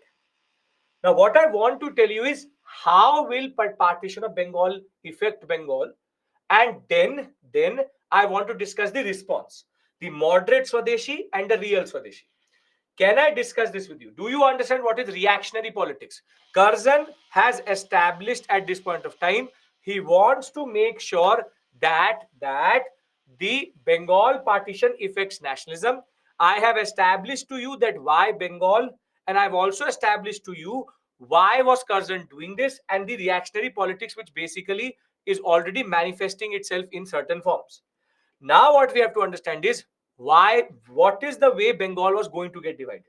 Can we discuss this? I am systematically creating the context for you. Acts, Curzon's reactionary politics, the official reason, the real reason.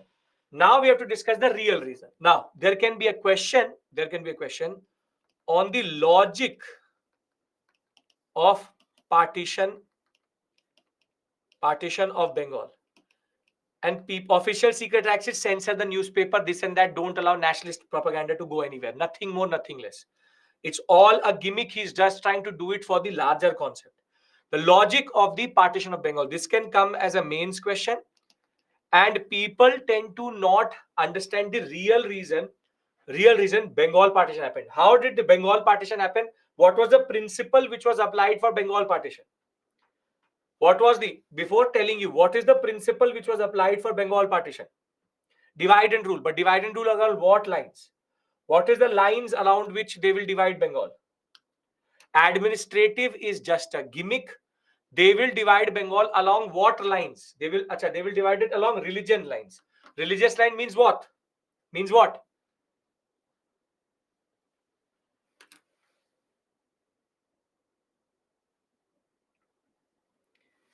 Hindu, Muslim. Perfect. Perfect. Hindu and Muslim. Great. However, the partition of Bengal was not on one principle but two principles. And this is what you need to know and understand. See, the way what was decided was Bengal will be now comprising of, so Indian nationalism was gaining strength. Nerve center was Bengal. Two provinces will be created. Bengal comprising of West Bengal, Bihar, Orissa, Eastern Bengal, and Assam. Other Bengal will have Calcutta as the capital, and the second one will have Dhaka as the capital. Now, what does this mean? See, this is undivided Bengal, and this is a divided Bengal. Undivided Bengal, you can see, is Bengal having all parts of Northeast also. This is the principle how they decided Bengal will be divided. This is the principle how they will. This is the line. This is the Bengal partition. This is the line of partition. Now, pay attention to something. Usually, people think, and as you have told me, that the principle was only one line of partition, which was dividing the whole sector, into Hindu Muslim partition, which is one principle, which is Hindu Muslim, which is basically true, which is the first principle which was applied was that this would be Muslim dominated and this would be Hindu dominated. So basically, what was the numbers? If you go by it, here you would have 18 million Muslims vis-a-vis 13 million Hindus. 13 million Hindus and close to 54 million Hindus in this area. So basically, the Bengali nationalist, Hindu nationalist now becomes a minority. Becomes a minority.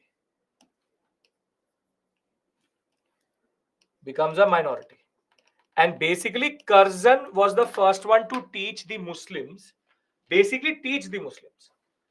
the Muslim, not even the Muslim, the Muslim leadership, that your interest is not safeguarded in this province. Basically, what he argued to them was that if there are, for example, 54 million Hindus and 31 million Muslims. And if the provincial legislative council is created, who will get more seats? Who will get more seats? Hindus, because they're in a majority and they're in a minority. Now Curzon said to them, do one thing. If I create Eastern Bengal and Assam, now you are in a majority. So how many seats will go to the Muslims? The majority seats? Yes or no? In a way, he showed to this faction that it is in your interest to get divided. It is in your interest to get divided. Now, this is not the masterstroke. This is actually not the masterstroke. The masterstroke is in the eastern province. Is in the western province rather, where see, if okay, the Muslim are dominated here, Hindu nationalist could become a dominant force here because everybody is a Hindu. So the second principle which was applied, was the real masterstroke, which is linguistic. Now, though here Bengali language is a majority language, but what is the problem? Though Bengali language is the majority language in this area, what is the problem? The problem is they are divided along religious lines. Now on the other side, this is the masterstroke. There were 37 million Hindi and Odia speakers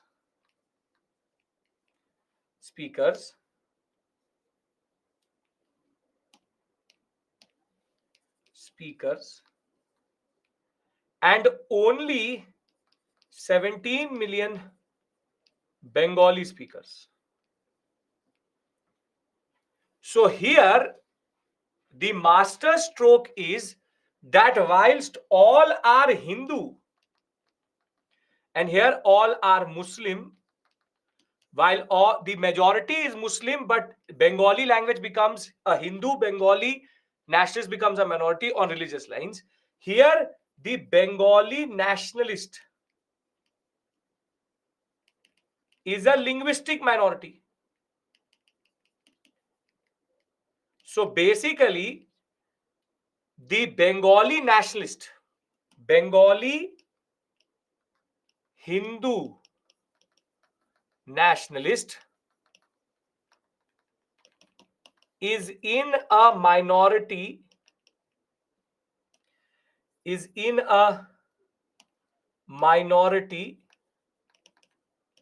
in both provinces. In one, he is a linguistic minority, and here he is a religious minority.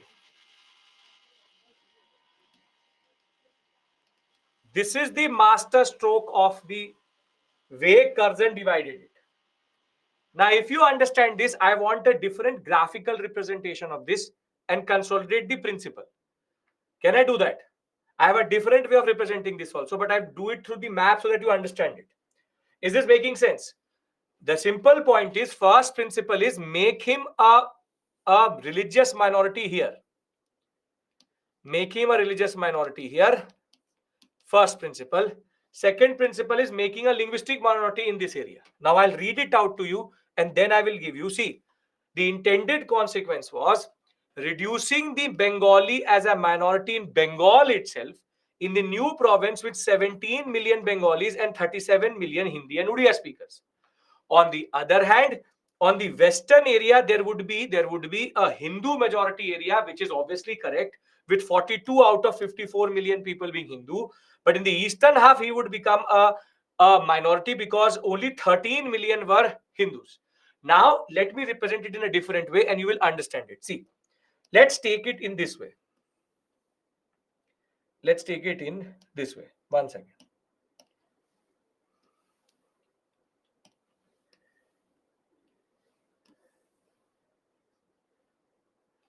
Two provinces have been created, right? One province is Western Bengal and the other one is Eastern Bengal. Now, please pay attention. If somebody did not understand it, I am last trying to explain it in a different way altogether. Western Bengal, Eastern Bengal. Now, this is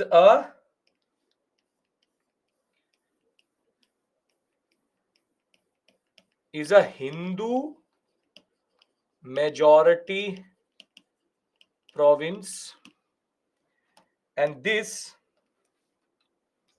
is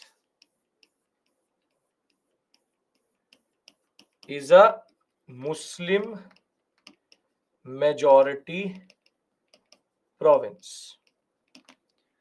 Basically, if I divide this whole sector, 1 second, here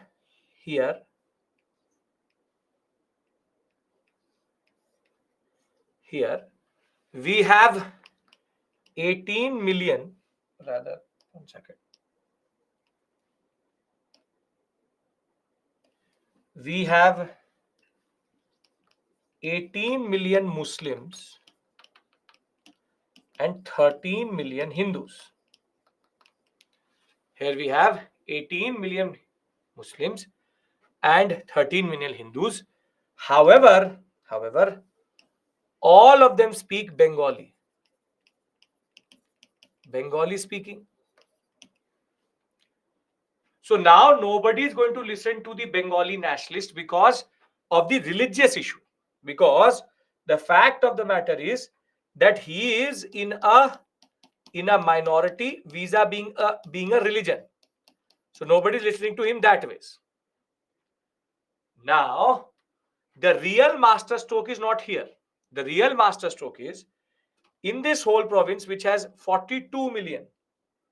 It has 42 million Hindus. All of them are in a majority. For example, if we take it as this cutoff,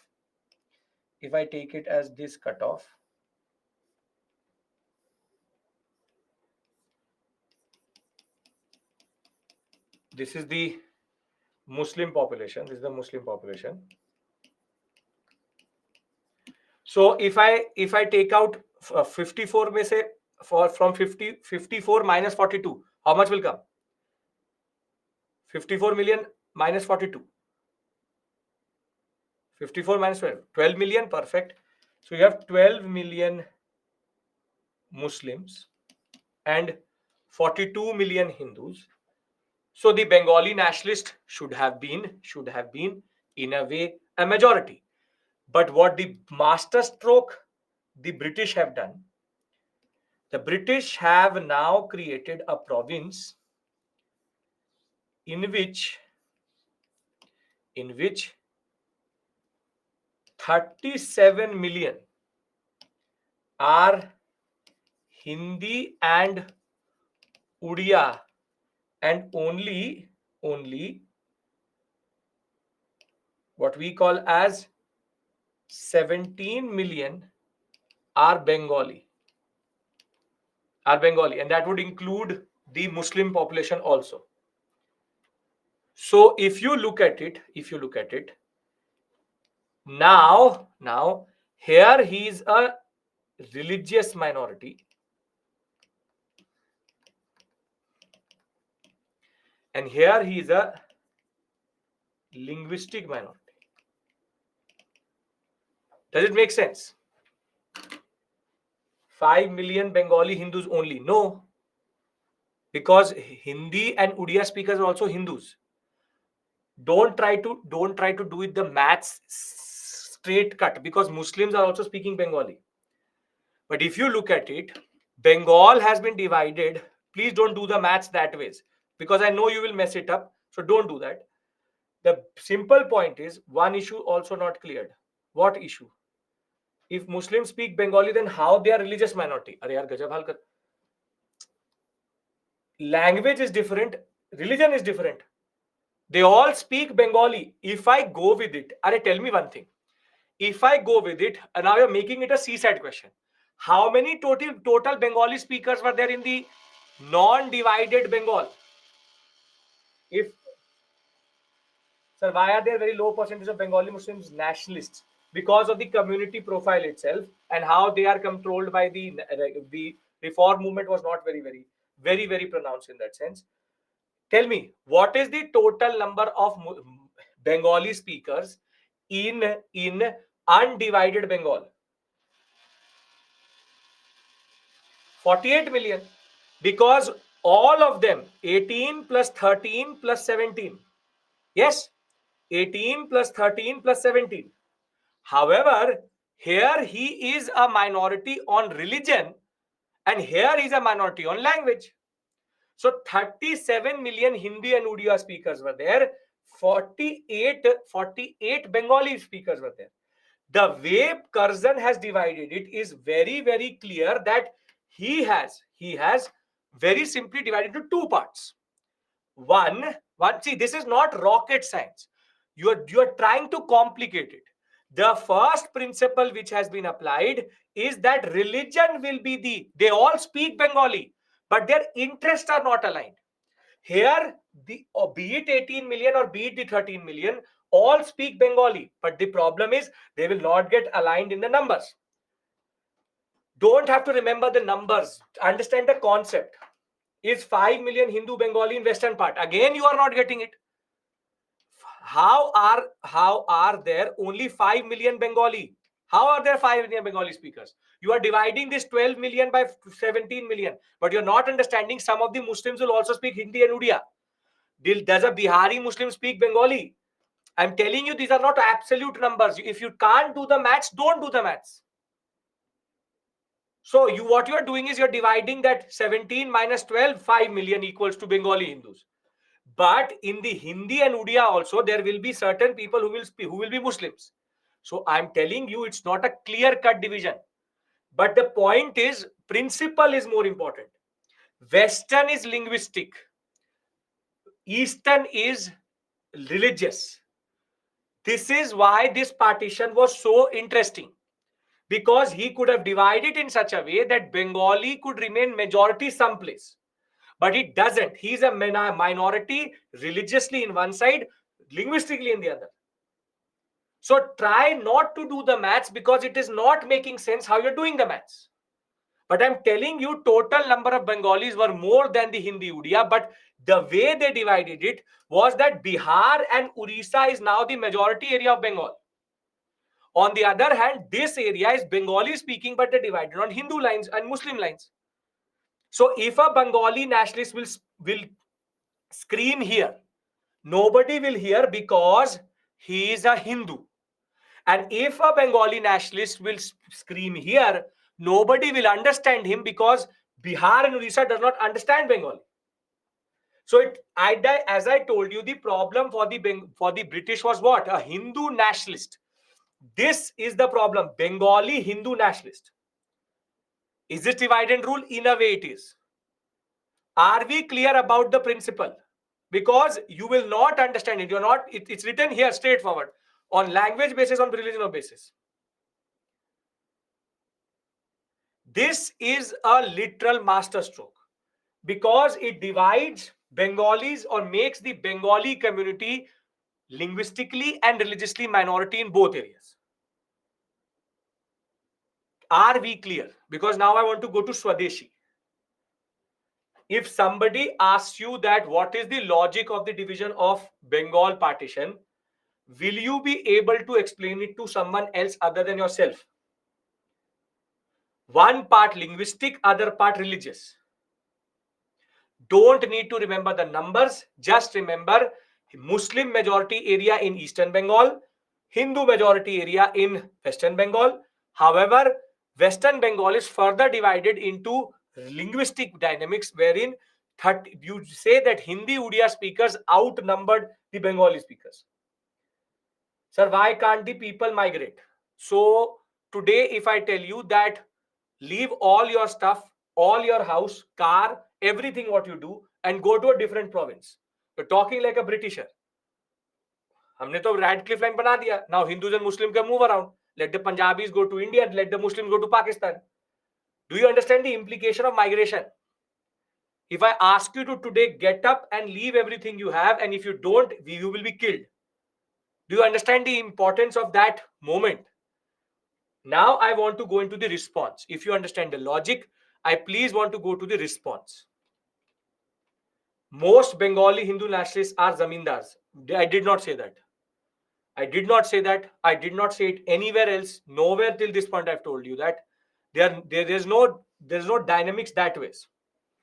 There's no dynamics that way. Eastern Bengal, all Bengali speakers, but Muslim and Hindu, yes. Western Bengal, all Hindus, but divided on linguistic lines. Okay. Basically, British do divide and rule, yes. To procrastinate rise of nationalism. No, they're not trying to procrastinate. They're trying to reduce nationalism. If we not accept this policy, that is Swadeshi movement.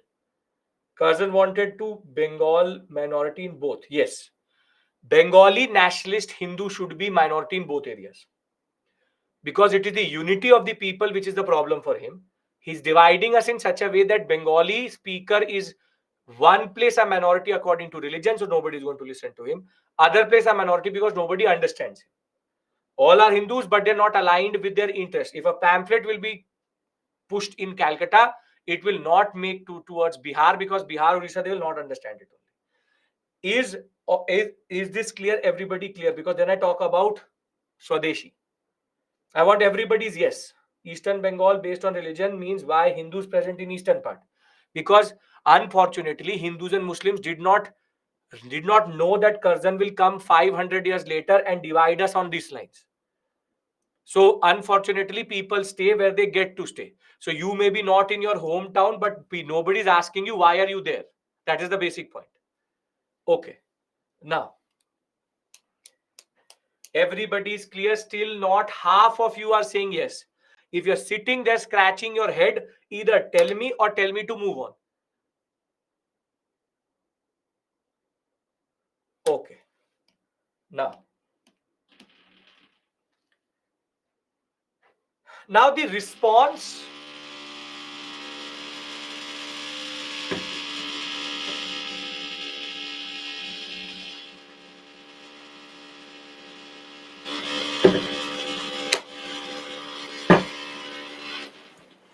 Bengali Hindu were the nationalists. Majority of the nationalists were Bengali Hindus.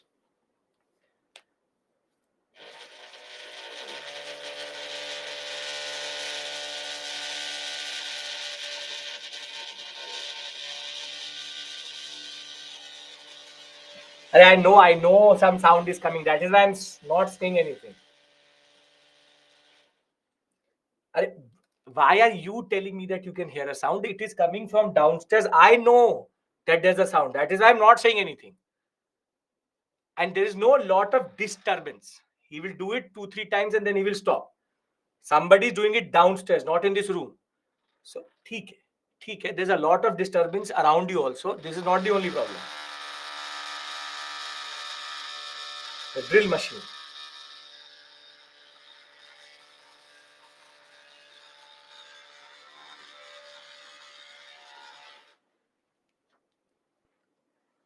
Okay.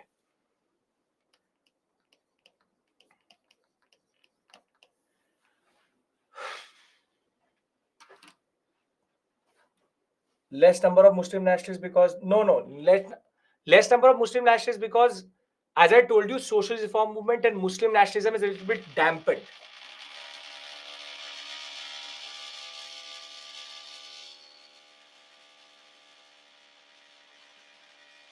Yes, Ankush, I'll tell you that.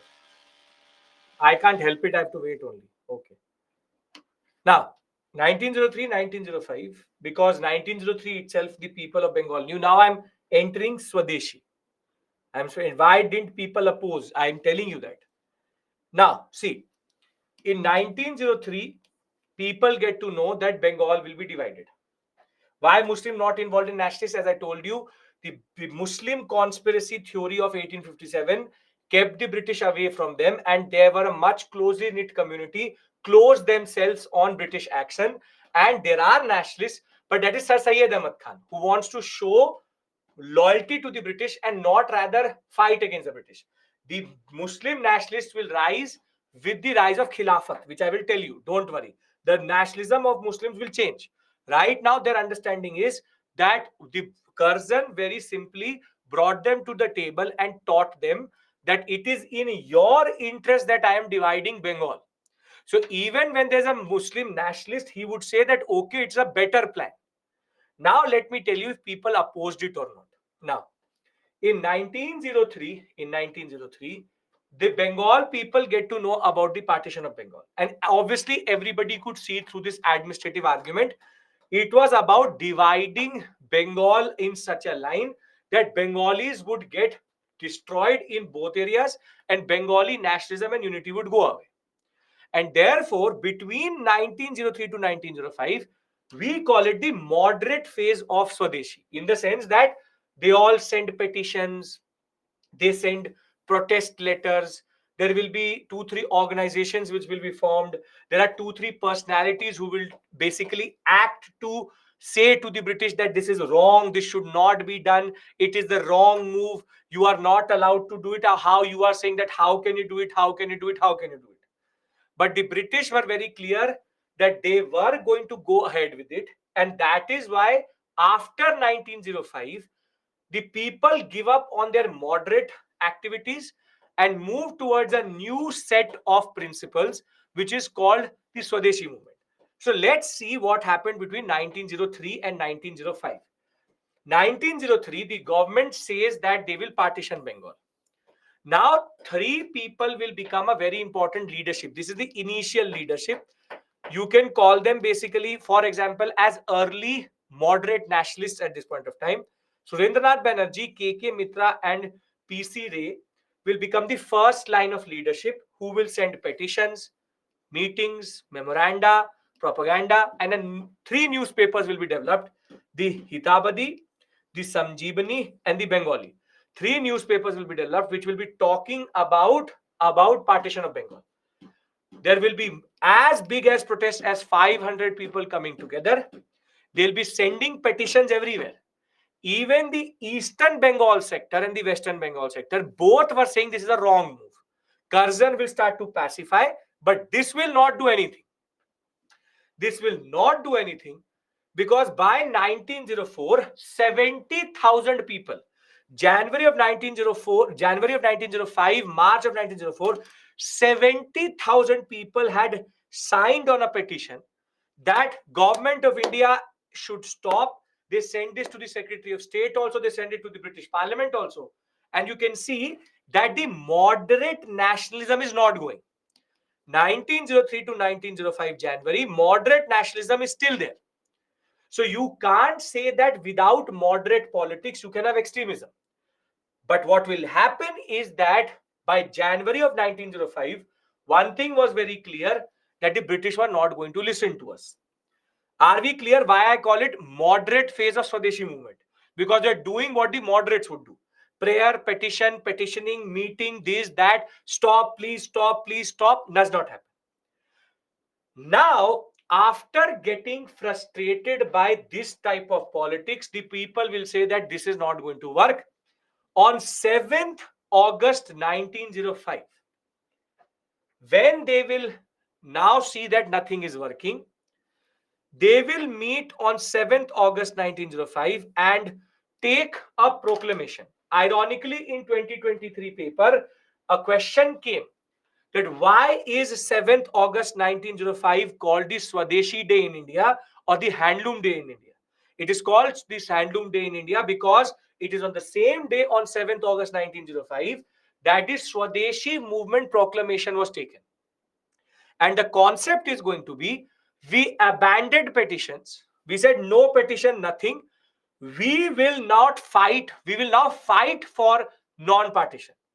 So they will say in the town hall, they will come and they will form a new samiti, which is called Swadeshi Bandhav Samiti.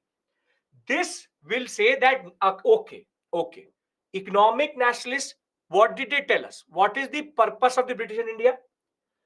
What is the purpose of the British in India? The purpose of British in India is either trade or exploitation. Economic nationalist Dadabhai Naroji told us that exploitation is the reason why we are here. So now what this Swadeshi Bandhav Samiti will think is that let's hit the British where it hurts the most. Let's do one thing. They want to flood our market with cloth. They want to exploit India. For that, they are flooding our markets using us. Let's do one thing. Let's boycott every foreign good. Let's boycott every foreign good. And let's do one thing. Let's not buy British only. This was something which was extraordinary.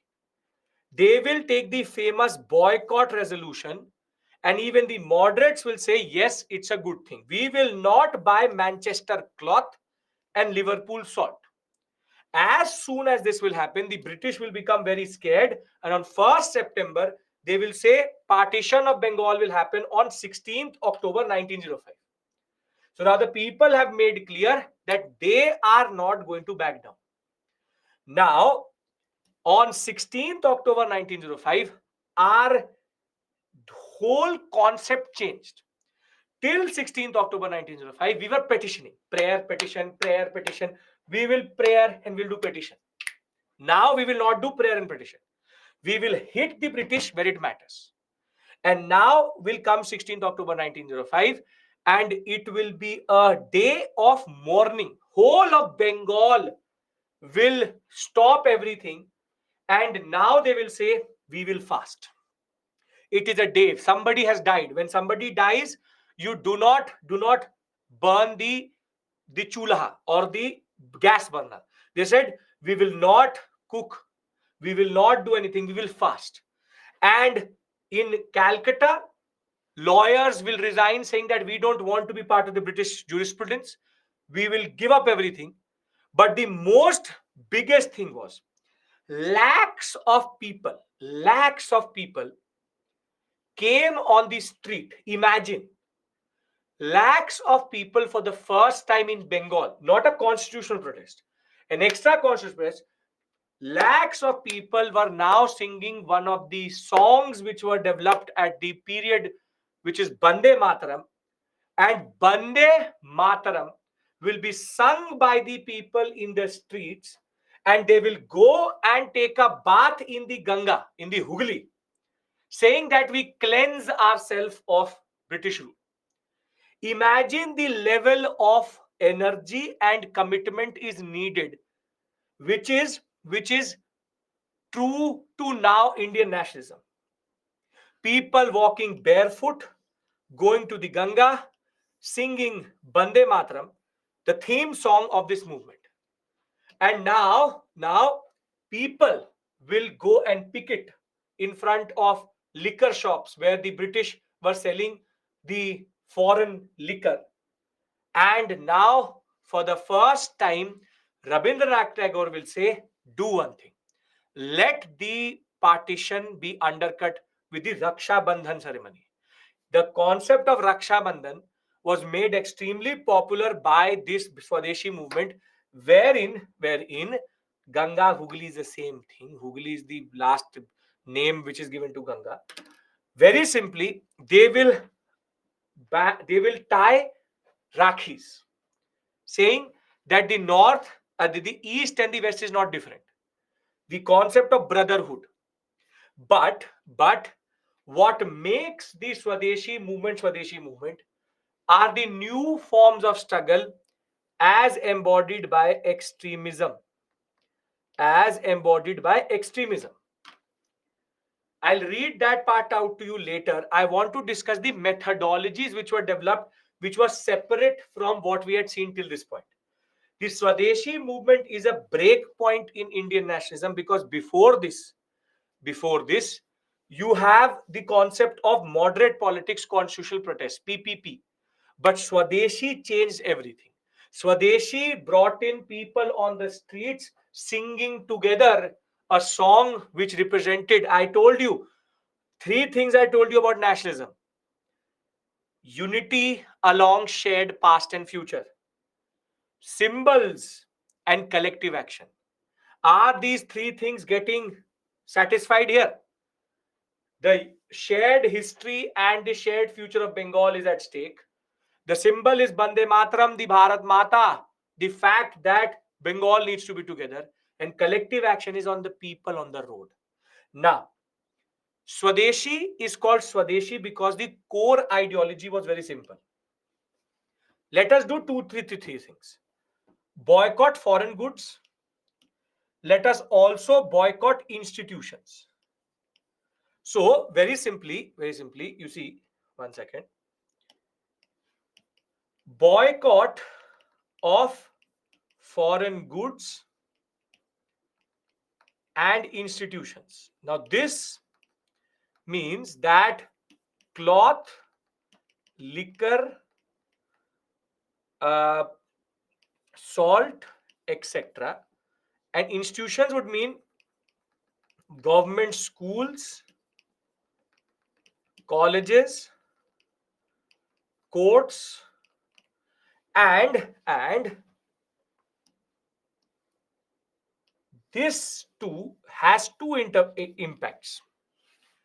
These are called nationalist or national enterprises, and this is called nationalist or national education. So the first two leads to two more consequences. As you can see here, boycott of foreign goods, Swadeshi enterprise, national education. Now, what does this mean? This means that every British produced commodity will not be used. Women stopped wearing bangles made out of English glass. Washermen said that they will not wash clothes which were made in England. Utensils made in England were boycotted. Everybody at their own level tried to boycott something or the other. And what we see is called picketing. Picketing means they will sit in front of the liquor shop or the cloth shop. Thousands of meter of cloth was burnt in the streets, saying that you Britisher want to exploit us, will not use your stuff only. And miraculously, for the first time, it was believed that 1.5% export decline was there all India, and close to 50% decline was there in imports of British commodities at the rate at which the British were being boycotted. For the first time now, the British, it hit them where it hurt the most, on their purse. And when it came to their purse, on their money, now the British, basically, Curzon had done a blunder. Curzon had done a blunder that basically he united everybody. But this is more specific to Bengal right now. I'll talk about beyond Bengal because it will be taken beyond Bengal, but the epicenter is Bengal itself. It is more effective in Bengal. Now, if I will burn the cloth, if I will burn liquor, if I'll burn the salt, somebody has to take its place. Yes or no? Something has to take the place of government schools, colleges, and the cloth being produced. So, in that context, national enterprises will develop. Basically, for the first time, a cotton mill run by an Indian, an education system which was run by Indians, a curriculum which was Indian, the person responsible Indian. And now there will be two words which will become very important: Atma Shakti and Swaraj, self rule and self reliance. The fact that we can help ourselves, we don't need the British. We don't need the British. And how would this whole program work? Through samitis. Samitis were basically organizations which would go around and make sure that that everybody was following the boycott program. See, you understand one point. By saying that I am not going to use British products, do you understand how nationalism is percolating into the blood of Indians? Because now there is something other than the British. This is what was not there in 1857, right? 1857, they revolted, but they did not know what to do after that. Here they say, okay, we will revolt. We will not use your things, but we will have our own understanding. This Atma Shakti is something which was missing. Self rule which was missing. You don't, if you have been now with 14 classes with me, and if you don't understand the implications of what I'm saying, is very, very, very, very problematic. Because this is a ground breaking moment. People have not come out because they want a local reader back. They don't want Sirajuddaulah back. They are there because they want their Bengal back. They want their identity back. They want the British gone. They said, enough is enough. We will rule ourselves.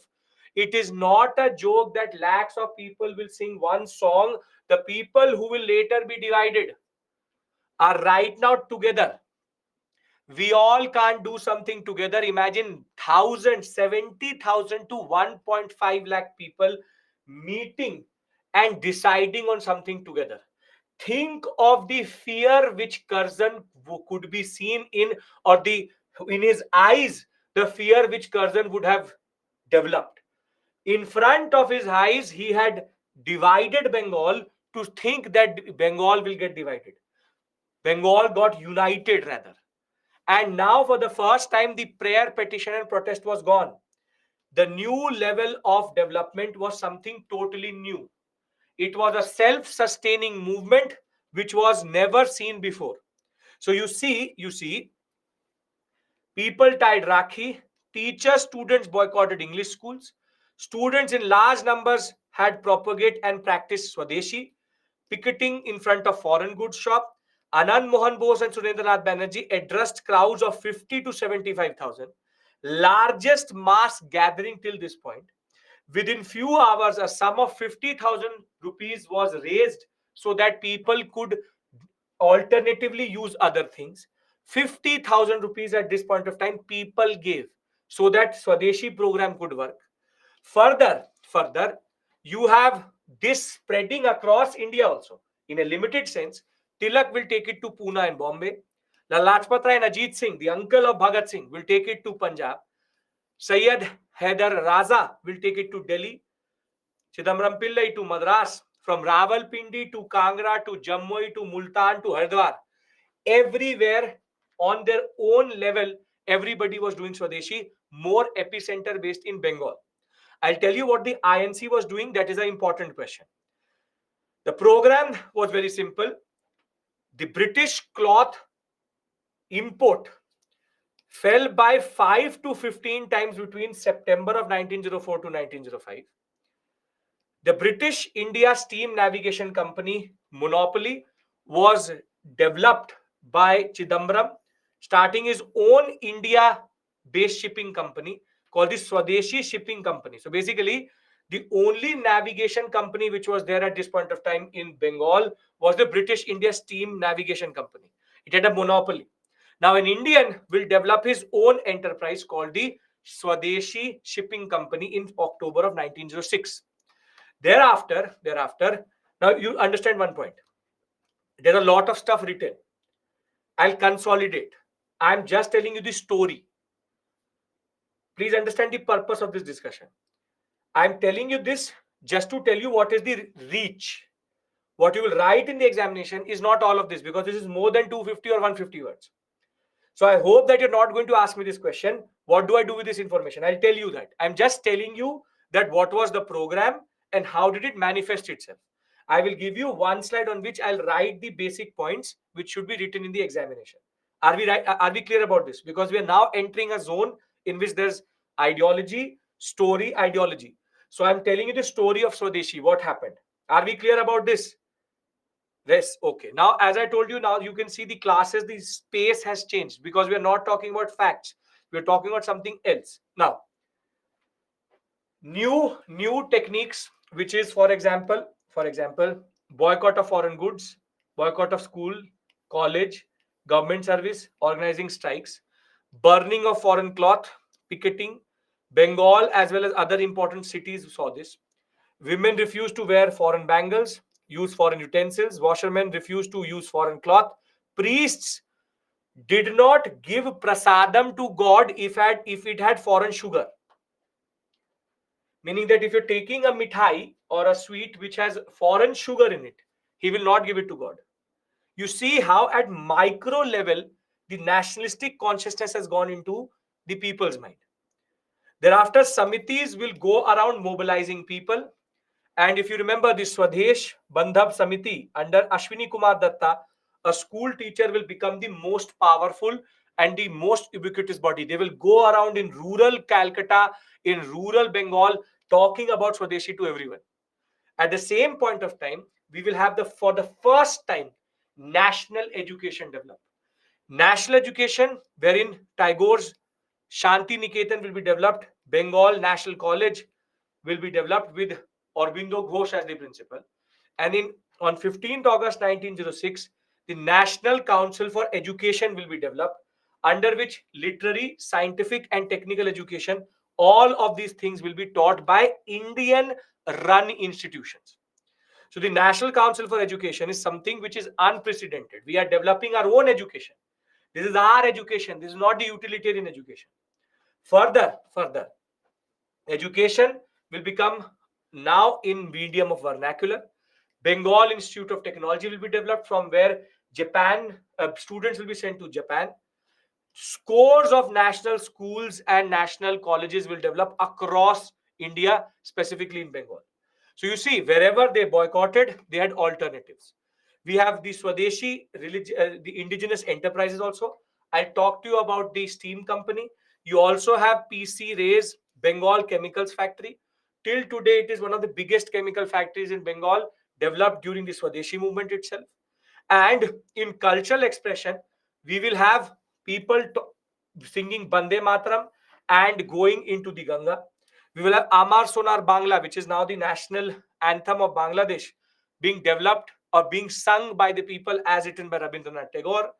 Further, Abhindranath Tagore, the brother of Rabindranath Tagore, will now give up Victorian style of painting and develop Rajputana, Mughal, Ajanta type of painting. You will have Jagdish Chandra Bose, Praful Roy now doing research in India for world itself. Indian colleges doing Indian research.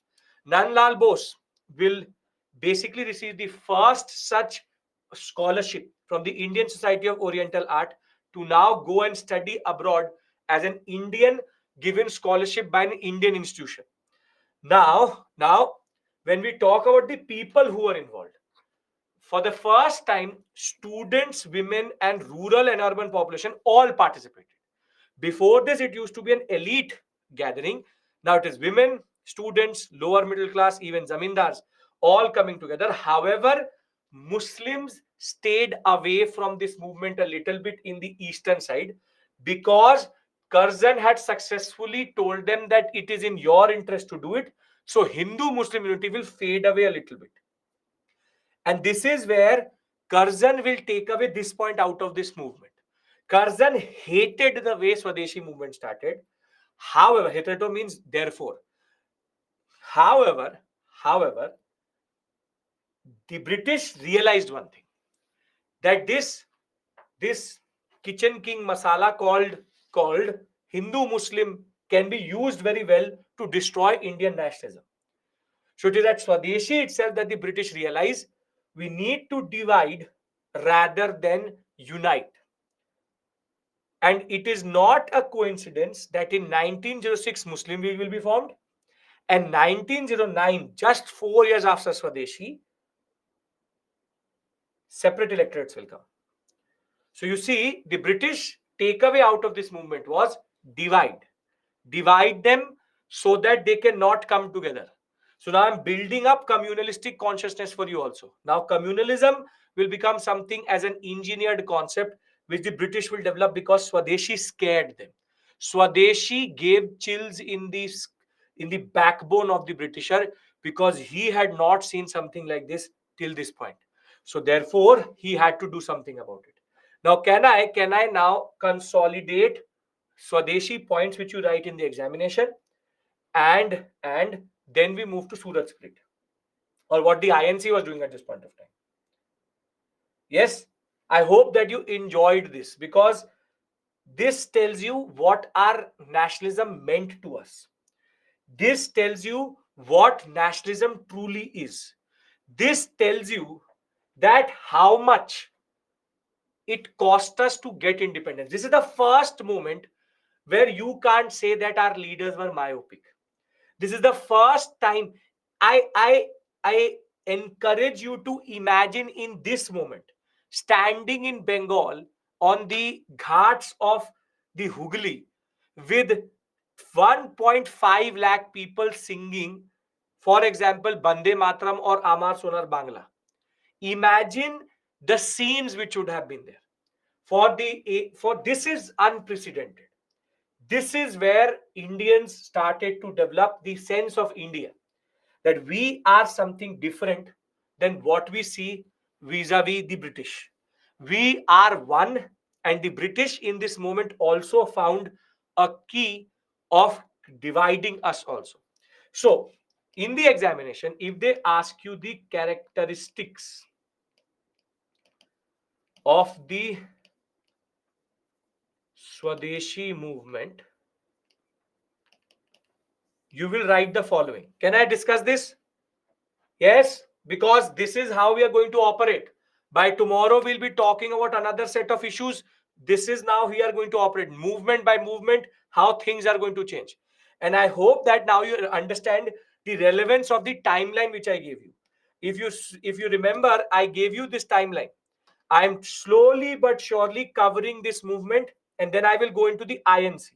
This is why this timeline is important for you, because I have already told you what I cover. This I will do every time. I will tell you what I'm going to cover, and that way it will create a certain sense of dynamism. And last slide we discuss is this only, right? Okay. So let's go back to our understanding now. And one more. Please don't get flustered by this data and this text. I've given it to you because some of you watch this maybe later as a recording, or some of you just look at the PPT without listening to me. So I'm giving you a little bit of text so that if you read it without my voice, you will remember it. And I am discussing every point before it, so I don't need to read it out to you. Please understand this point, because a lot of you will say, sir, you are going very fast. But I've already told you each and every point. I'm writing the notes out of it. So if you want me to basically bottle feed you to say that every point I read like this, for example, people took out processions and bands after bands walked barefoot, bathed in the Ganga in the morning, and then paraded the streets singing Bande Mataram, which almost spontaneously became the theme song of the movement. Amar Sonar Bangla, the national anthem of the present day Bangladesh, was sung by huge crowds marching in the streets. You want this, Girish? So, what do you want? You don't want fast, you don't want slow. Then, what should be? I am not a tape recorder. I can't change my sense. I'm not here to tell you the story. This is literally reading the book. I'm telling you what points to write. So, the students who think I'm going fast, you tell me what to do. I will accordingly change it. Right? So I have a very good ability to read, I think. And I would love to read it in a very beautiful sense. The kahani bana ke bataunga na, maza aata hai. In a way that you will think that it is happening in front of you. But I then don't tell me finish the classes in 24 classes. Then I will read every non-cooperation happened, this and that. Because I know this is a standard thing which happens. You're like, read everything. That is not my job. My job is to explain things to you. Now, characteristics. That is for somebody who is not attending class, reading it later. Now, there are the following characteristics of the This is what you write in the mains examination. First, boycott of foreign goods, and foreign institutions. This was to impact the British, or this was designed to impact. This was designed to impact the British import and export from Bengal fall by 5 to 15% in 1904-05. Second, in place of foreign enterprises and colleges, schools, and institutions. Yes, Ashi, you can write that. Institutions. National education and national enterprises were developed in place of foreign enterprises, colleges, and institutions. National education and national enterprises were developed. The British run institutions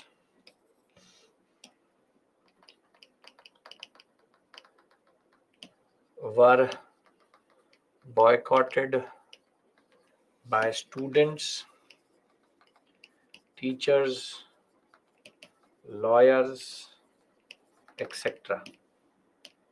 Thereafter, Atma Shakti and self-rule, which is Swaraj, became the new expression of nationalism.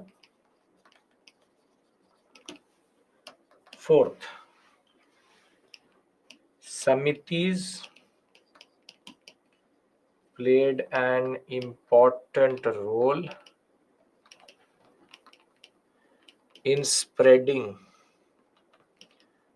the spirit of Swadeshi. 5.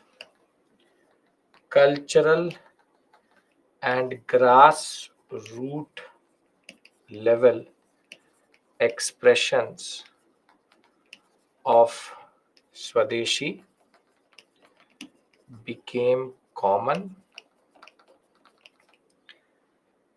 So I have covered in that sense Swadeshi, cultural, meeting, boycott, popular, self-reliance, national education. Now what you can do is you can remember an example of each. For example, here you can remember example cloth, liquor, and salt. Here you can remember example National Education Council. National Education Council. It's called National Education Council, yes. National Education Council of Education. National Council of Education. National Council of Education. National Council of Education. Then you have Bengal Chemicals Factory. Yes, Bengal's Chemicals Factory. Bengal Chemical Factory. Atma Shakti Samitis. Here you have Swadeshi Bandhav Samiti. And here you have Amar Sonar Bangla, Bande Mataram, Rakhis, and utensils. Whatever you want to write. So can you write these 5 points? And if you want, you can also make this flowchart in the examination. And your job with regards to the characteristics of the Swadeshi movement are clear. I'll tell you what happens to Bengal. That is a separate issue altogether. When Bengal, it will be annulled in 1911. It's Bande Matram, Vande Bande, because the V is pronounced as B. It is Bande Matram. It is not Vande Matram. At this point in time, it is Bande Matram. So I know, don't worry. Now, are we clear about the characteristics? Now you get it what to do with this information. Out of all this information, I only picked up the things which you need to write in the examination. I picked up Swadesh Bandhav Samiti. I picked up the concept of what we call as the shipping company. I picked up the concept of foreign goods. I picked up the concept of National Council of Education. I just picked up different concepts to give you an answer. This is a 250-word answer in front of you. Basically, if you add an introduction and a conclusion, your answer is done. Are we clear? How can be questions framed? Prelims question will be very straightforward. What is the characteristics? I'll show you a question tomorrow or by the end of this week. Mains question is going to be about the characteristics. What are the characteristics? How is the Swadeshi movement different than any movement which happened before it? Now, if this is clear, I want to discuss partition of this Surat split. Very interesting story. A comical ending. It will be literally make your day when you will learn or get to know how this Surat split happened. Can I discuss that? Yes? Okay. Perfect. Now, some of you may be thinking, "Kash, wo drill machine chal jati," or by mistake the drill machine would come so that you get a breather. But I'm not giving you a breather. Okay. Now you wish the drill machine was here, but you are not getting the drill machine. Okay.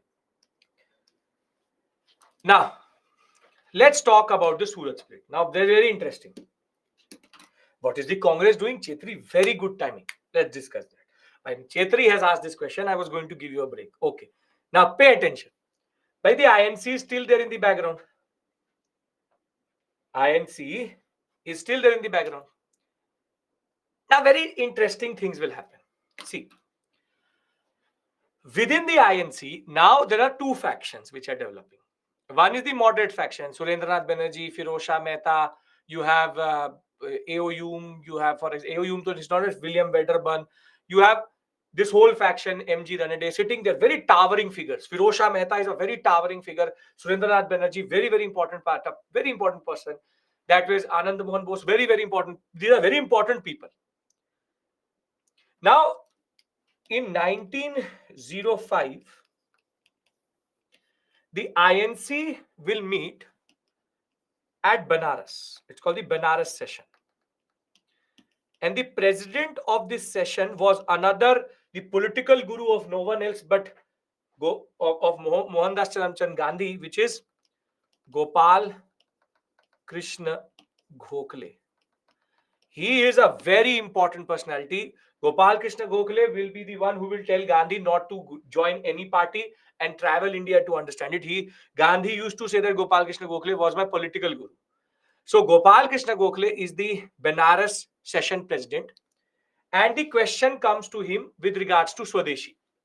And as you were saying, Swadeshi was Bengal centric.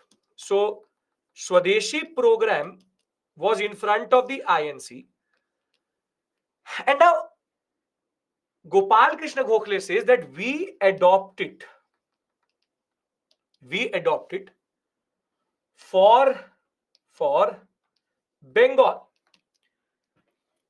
But Lala Lajpat Rai and Bal Gangadhar Tilak.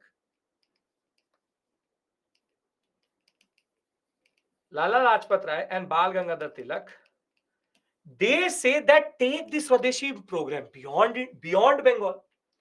Is it an unreasonable demand that we can take the Swadeshi program beyond Bengal? Let us make it an all India boycott program. It's a very good plan. But Gopal Krishna Gokhale and the INC is a moderate body at this point of time. It is controlled by moderates. Firosha Mehta and these people would never agree. So in Benares session, there's a little bit of tension. So what Gopal Krishna Gokhale does is he says, okay, we adopt the concept of Swadeshi for Bengal, no problems at all, but India is too much.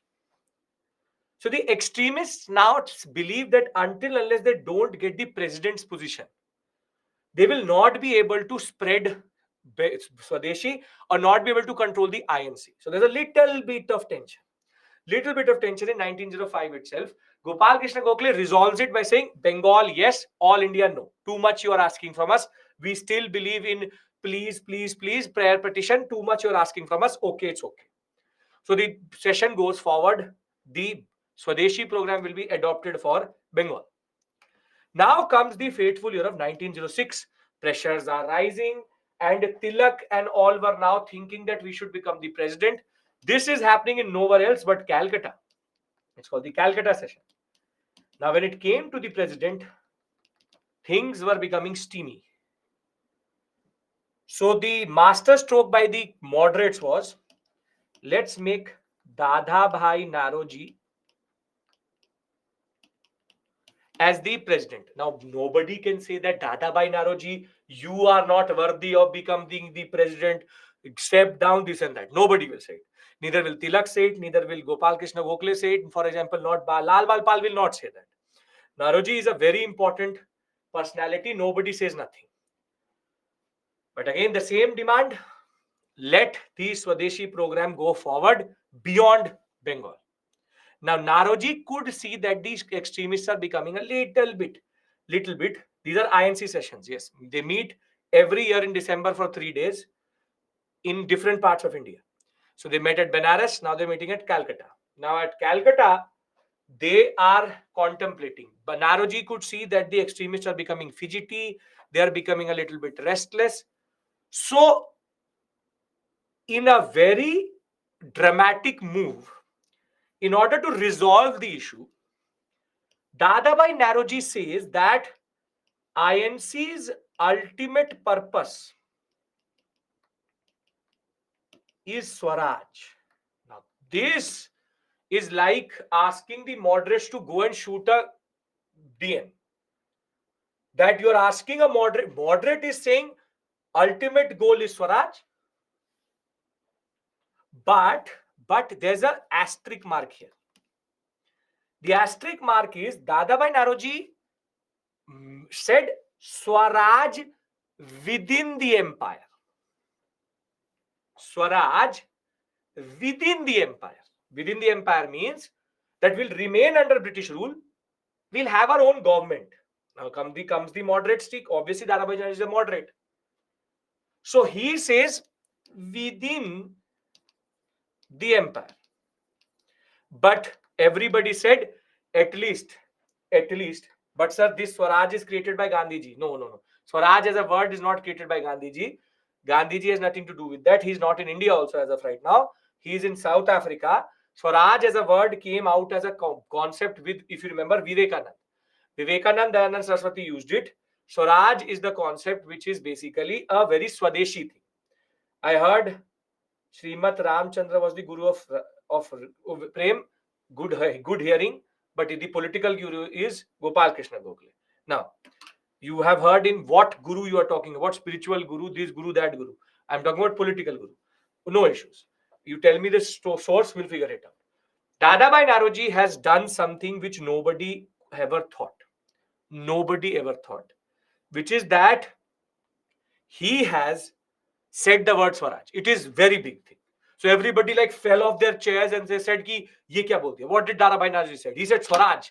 Now this is a literal new moment for the moderates because Swaraj is a very big thing. But as I said, he then said Swaraj within the empire, which is that we want to be like Canada, we want to be like Australia, we want to be like New Zealand, that we ultimately want to be under the British rule. So there's a caveat, there's a condition. So again, Blal Bal Pal who want to reject colonialism, they will not be happy. So 1905, one standoff avoided by Gopal Krishna Gokhale. 1906, again it has been divided. It has been avoided by Dadabhai Naroji because he said a word which everybody said coming out of Dadabhai Naroji's mouth is a very big thing. Are we clear about 1905, 1906? Because now will come the 1907 session, a beautiful session which is going to happen. Yes? Yes? Can we discuss 1907? Surat split. Okay, now. See, originally the 1907 session was planned in Nagpur. Now there is a rule. There is a rule. 1906 is nothing but Dadabhai Naroji resolving the issue, keeping the conflict at bay by using the word Swaraj within the empire. Nobody was going to say nothing, but extremists are still not satisfied. Within the empire means within the whole British Empire. British at this point of time had an empire on which the sun never set, and that is the concept. Like Canada, like Australia, like New Zealand, we don't want complete independence. You understand this word? Complete independence? They don't want complete independence. They still want something within the British Empire, which is the problem. Why are these extremists still not satisfied? Because at the end of the day, the Swadeshi program has not been taken forward. It is basically you coming to class for me to teach you independence. And then I start to teach you polity. Seems to be good. Would enjoy it. But I had to teach you independence. Same way, Dadabhai Naroji had to say that can the Swadeshi program be taken to other places? He said, no, no, no, no. Swaraj. Getting my point? It means British Indian Parliament would report to the British Crown. We'll talk about that. Dominion status I will discuss with you. Just take it on face value. He just said it to distract the extremists. Can we discuss 1907? Deflection. Yes. Deflected by Dadabhai Naroji. Jyoti will come to Muslim League. That's a separate issue altogether. More important, 1907. Now, there is a rule under the INC constitution. The INC rule book says if you are from the same province in which the session is happening, you cannot be the president. For example, if I am from Karnataka and the session is happening in Bangalore, it means that I cannot stand as the president. Now, what the extremist resolve was, what the extremist wanted was that Lala Lajpat Rai or Bal Gangadhar Tilak, and specifically Bar Gangadhar Tilak, could become president. And the point is, Bal Gangadhar Tilak comes from the Bombay presidency, and his hometown is Surat itself. Now, the original session was planned at Nagpur. Now, Nagpur basically does not come under Bombay presidency. It comes under central provinces, which was being conceived like that. Central provinces does not exist, but it is not part of Surat area district. Pune, he is from Pune, but Pune is not the district. Please understand, I am talking about Bombay presidency at that point of time. Surat will be considered his home presidency. Unlike Nagpur, Nagpur will be considered a presidency other than Bal Gangadhar Tilak's.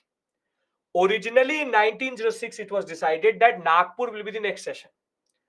But Surendranath Banerjee and Firosha Mehta, what they do is that they last moment change this area to Surat. Now you tell me, what are they trying to do? The last moment they change the session from Nagpur to Surat so as to debar Bal Gangadhar Tilak from becoming the president. In this case, extremists will become extremely angry, and now a person called Rash Bihari Rash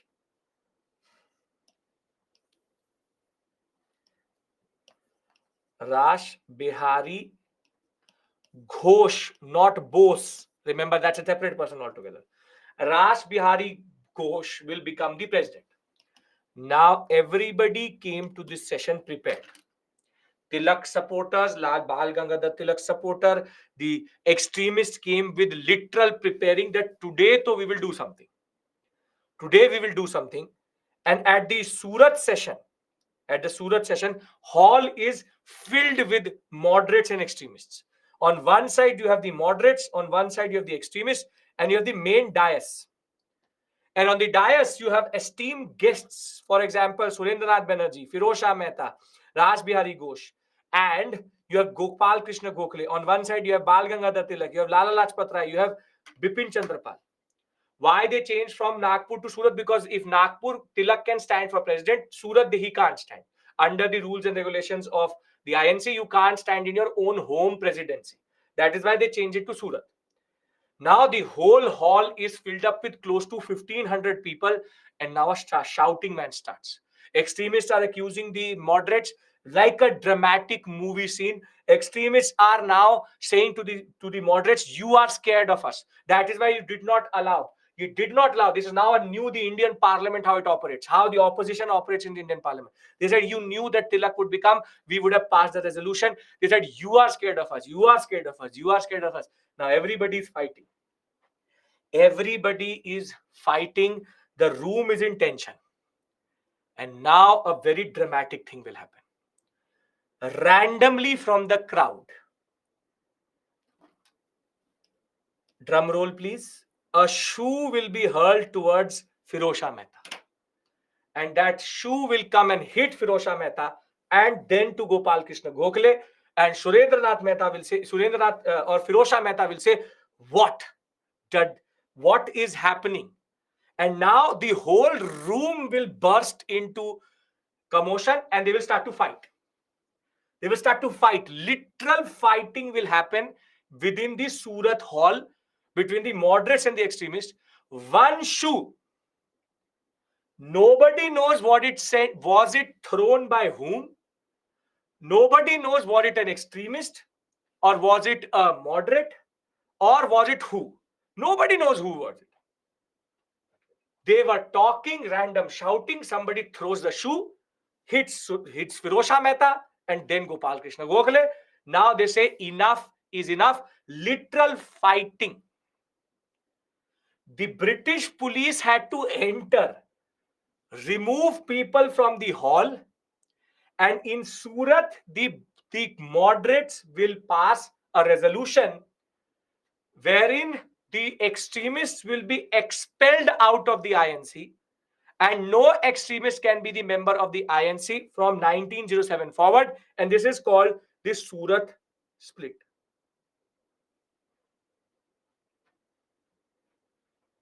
Chat GPT says Madanlal Digra threw the shoe at Firosha Mehta. Random. Madanlal Digra is not even alive. Madanlal Digra is related to Curzon Willis murder. By Chat GPT mat use karo. Please don't do that. It picks up all information from internet. It will someday say that Gandhi was sitting there and he threw a shoe. Don't do that. We still don't know who threw the shoe. Nobody knows who threw the shoe. The split will happen, and now the Congress will be moderate dominated. Just to repeat the whole story to you again, let's go through the PPT. December 1905, the Benares session of the Indian National Congress presided over by Gokhale, moderates and extremist differences are coming up. The extremists wanted to extend the boycott and Swadeshi movement beyond Bengal, while the moderates did not want to. Extremists wanted a strong resolution supporting the program at Benares. Did not happen. Moderates, on the other hand, favored a more closed Bengal concept, advocated for constitutional method. As a compromise, the mid resolution was taken, condemning partition of Bengal and accepting the Swadeshi program for Bengal, but not beyond that. The split was becoming more and more common.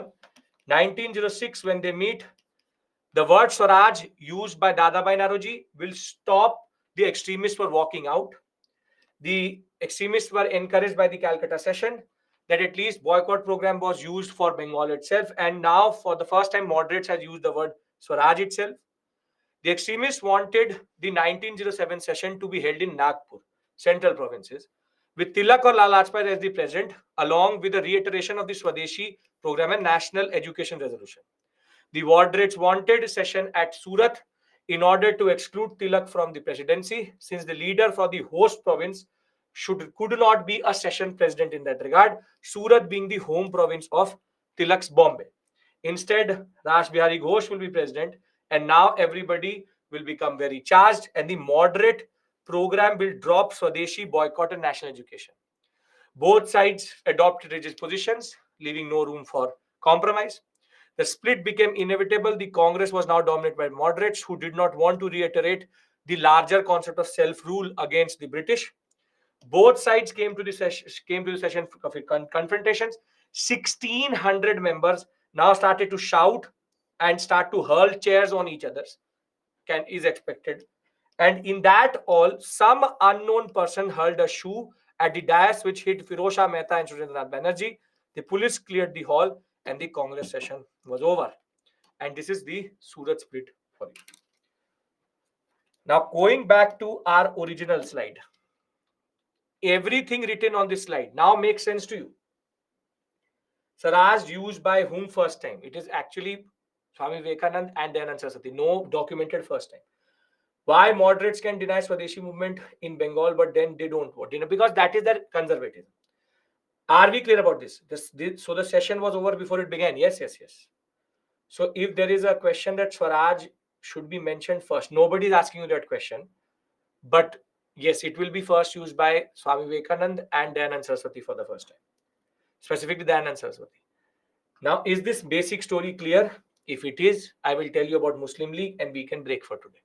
Are we clear about this whole timeline? I have taught you moderate politics. I've taught you rise of extremism. I've taught you Calcutta Corporation Act. I've told you reactionary politics, announcement, officials, secret acts, Indian Universities Act, Rizley's comment, the moderate phase of Swadeshi, the Swadeshi movement itself, Calcutta, Banaras, and Surat session.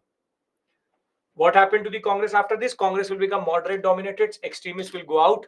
Tomorrow, I will tell you there's a new manifestation of extremism, which is the Anusilan Samiti, the concept, and there's a whole story behind it. A very interesting story again, which is Anusilan Samiti, the Yugantar, and that whole faction. What is Rizley's comment? Bengal divided and Bengal united one. Tilak got excluded, but Lala Rajpat Rai could contest. Himanshu, it's about ego. Once Tilak got excluded, Lala Rajpat Rai was not going to find a midway. The moderates were basically doing what they wanted to do. The shoe thrower can be a British puppet for split. Very good conspiracy theory.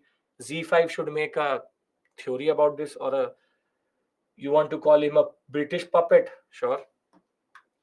But nobody knows who that was. We can make a whole series on it. How the British divided they're already divided. So sure, it could be a British officer also. It could be Hume himself in disguise. Could be anything. Swadeshi movement at this time. Swadeshi movement, I'll tell you, Swadeshi movement will become a little bit wavering. These movements, the problem is they start, but they cannot sustain over a period of time. I'll tell you what is going to happen further. Further story, I tell you. You tell me if we are clear about everything written on this slide. Surat split is moderates and extremists splitting. If you go by Discovery Channel, it could be an alien which came. Anything can be there.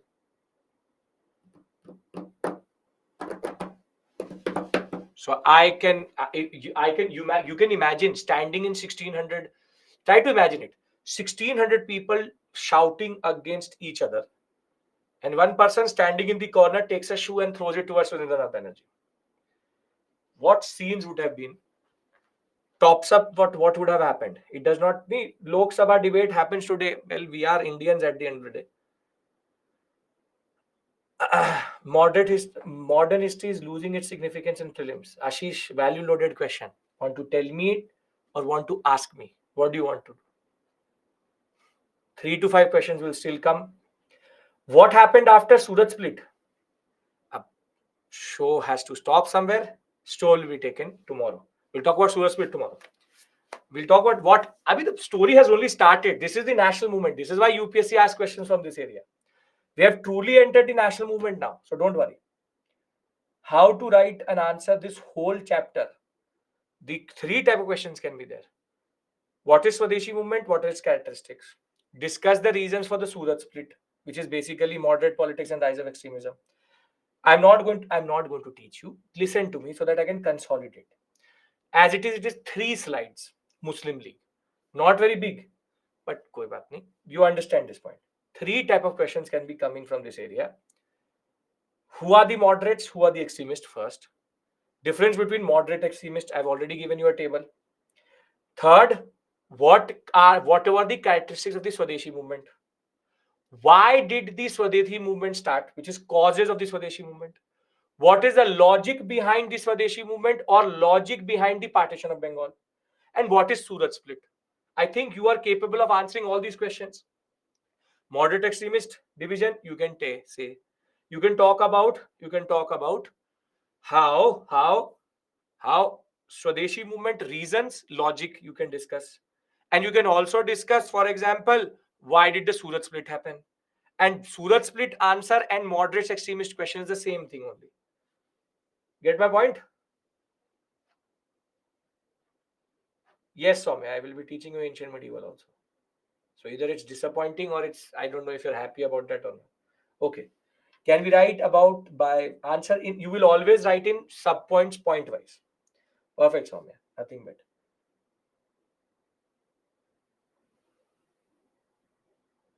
Again, Ashish, you did not, because the office is in here. Office is here.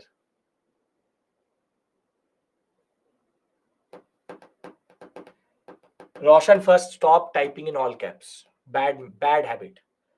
Can include other points. Yes, why not? Questions are less nowadays from MH. 3 to 5 questions have always been there. 10 used to be the highest. And the same is true for mains. 2 questions. You can't leave modern history. That is not the answer to that question. Type of question come from Indian national movement. I will show you, Ankush. I will show you prelims question also, mains question also. I just hope that this is working. This is working. This method is working. Because I have been teaching with a totally different methodology till this point, which was more factual, this and that. Now I'm changing my strategy. Now I will go with this timeline story, timeline concept. And I hope that this is working. And every movement will have a story. We'll not get caught up in the story. We'll rather understand the cause, the significance, and who are the personalities associated with them. Right?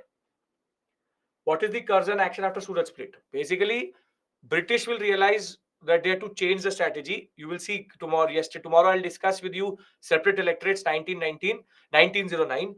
And the most important concept would be that Abhi, we've only done one story. Thereafter, we'll discuss the other story. Okay. So I will see you tomorrow. You have a webinar now. You can go and join the webinar. Thank you so much. I will see you tomorrow, same time. Let's take the story forward. It will become more and more interesting as we go forward. Thank you. Take care. Bye-bye.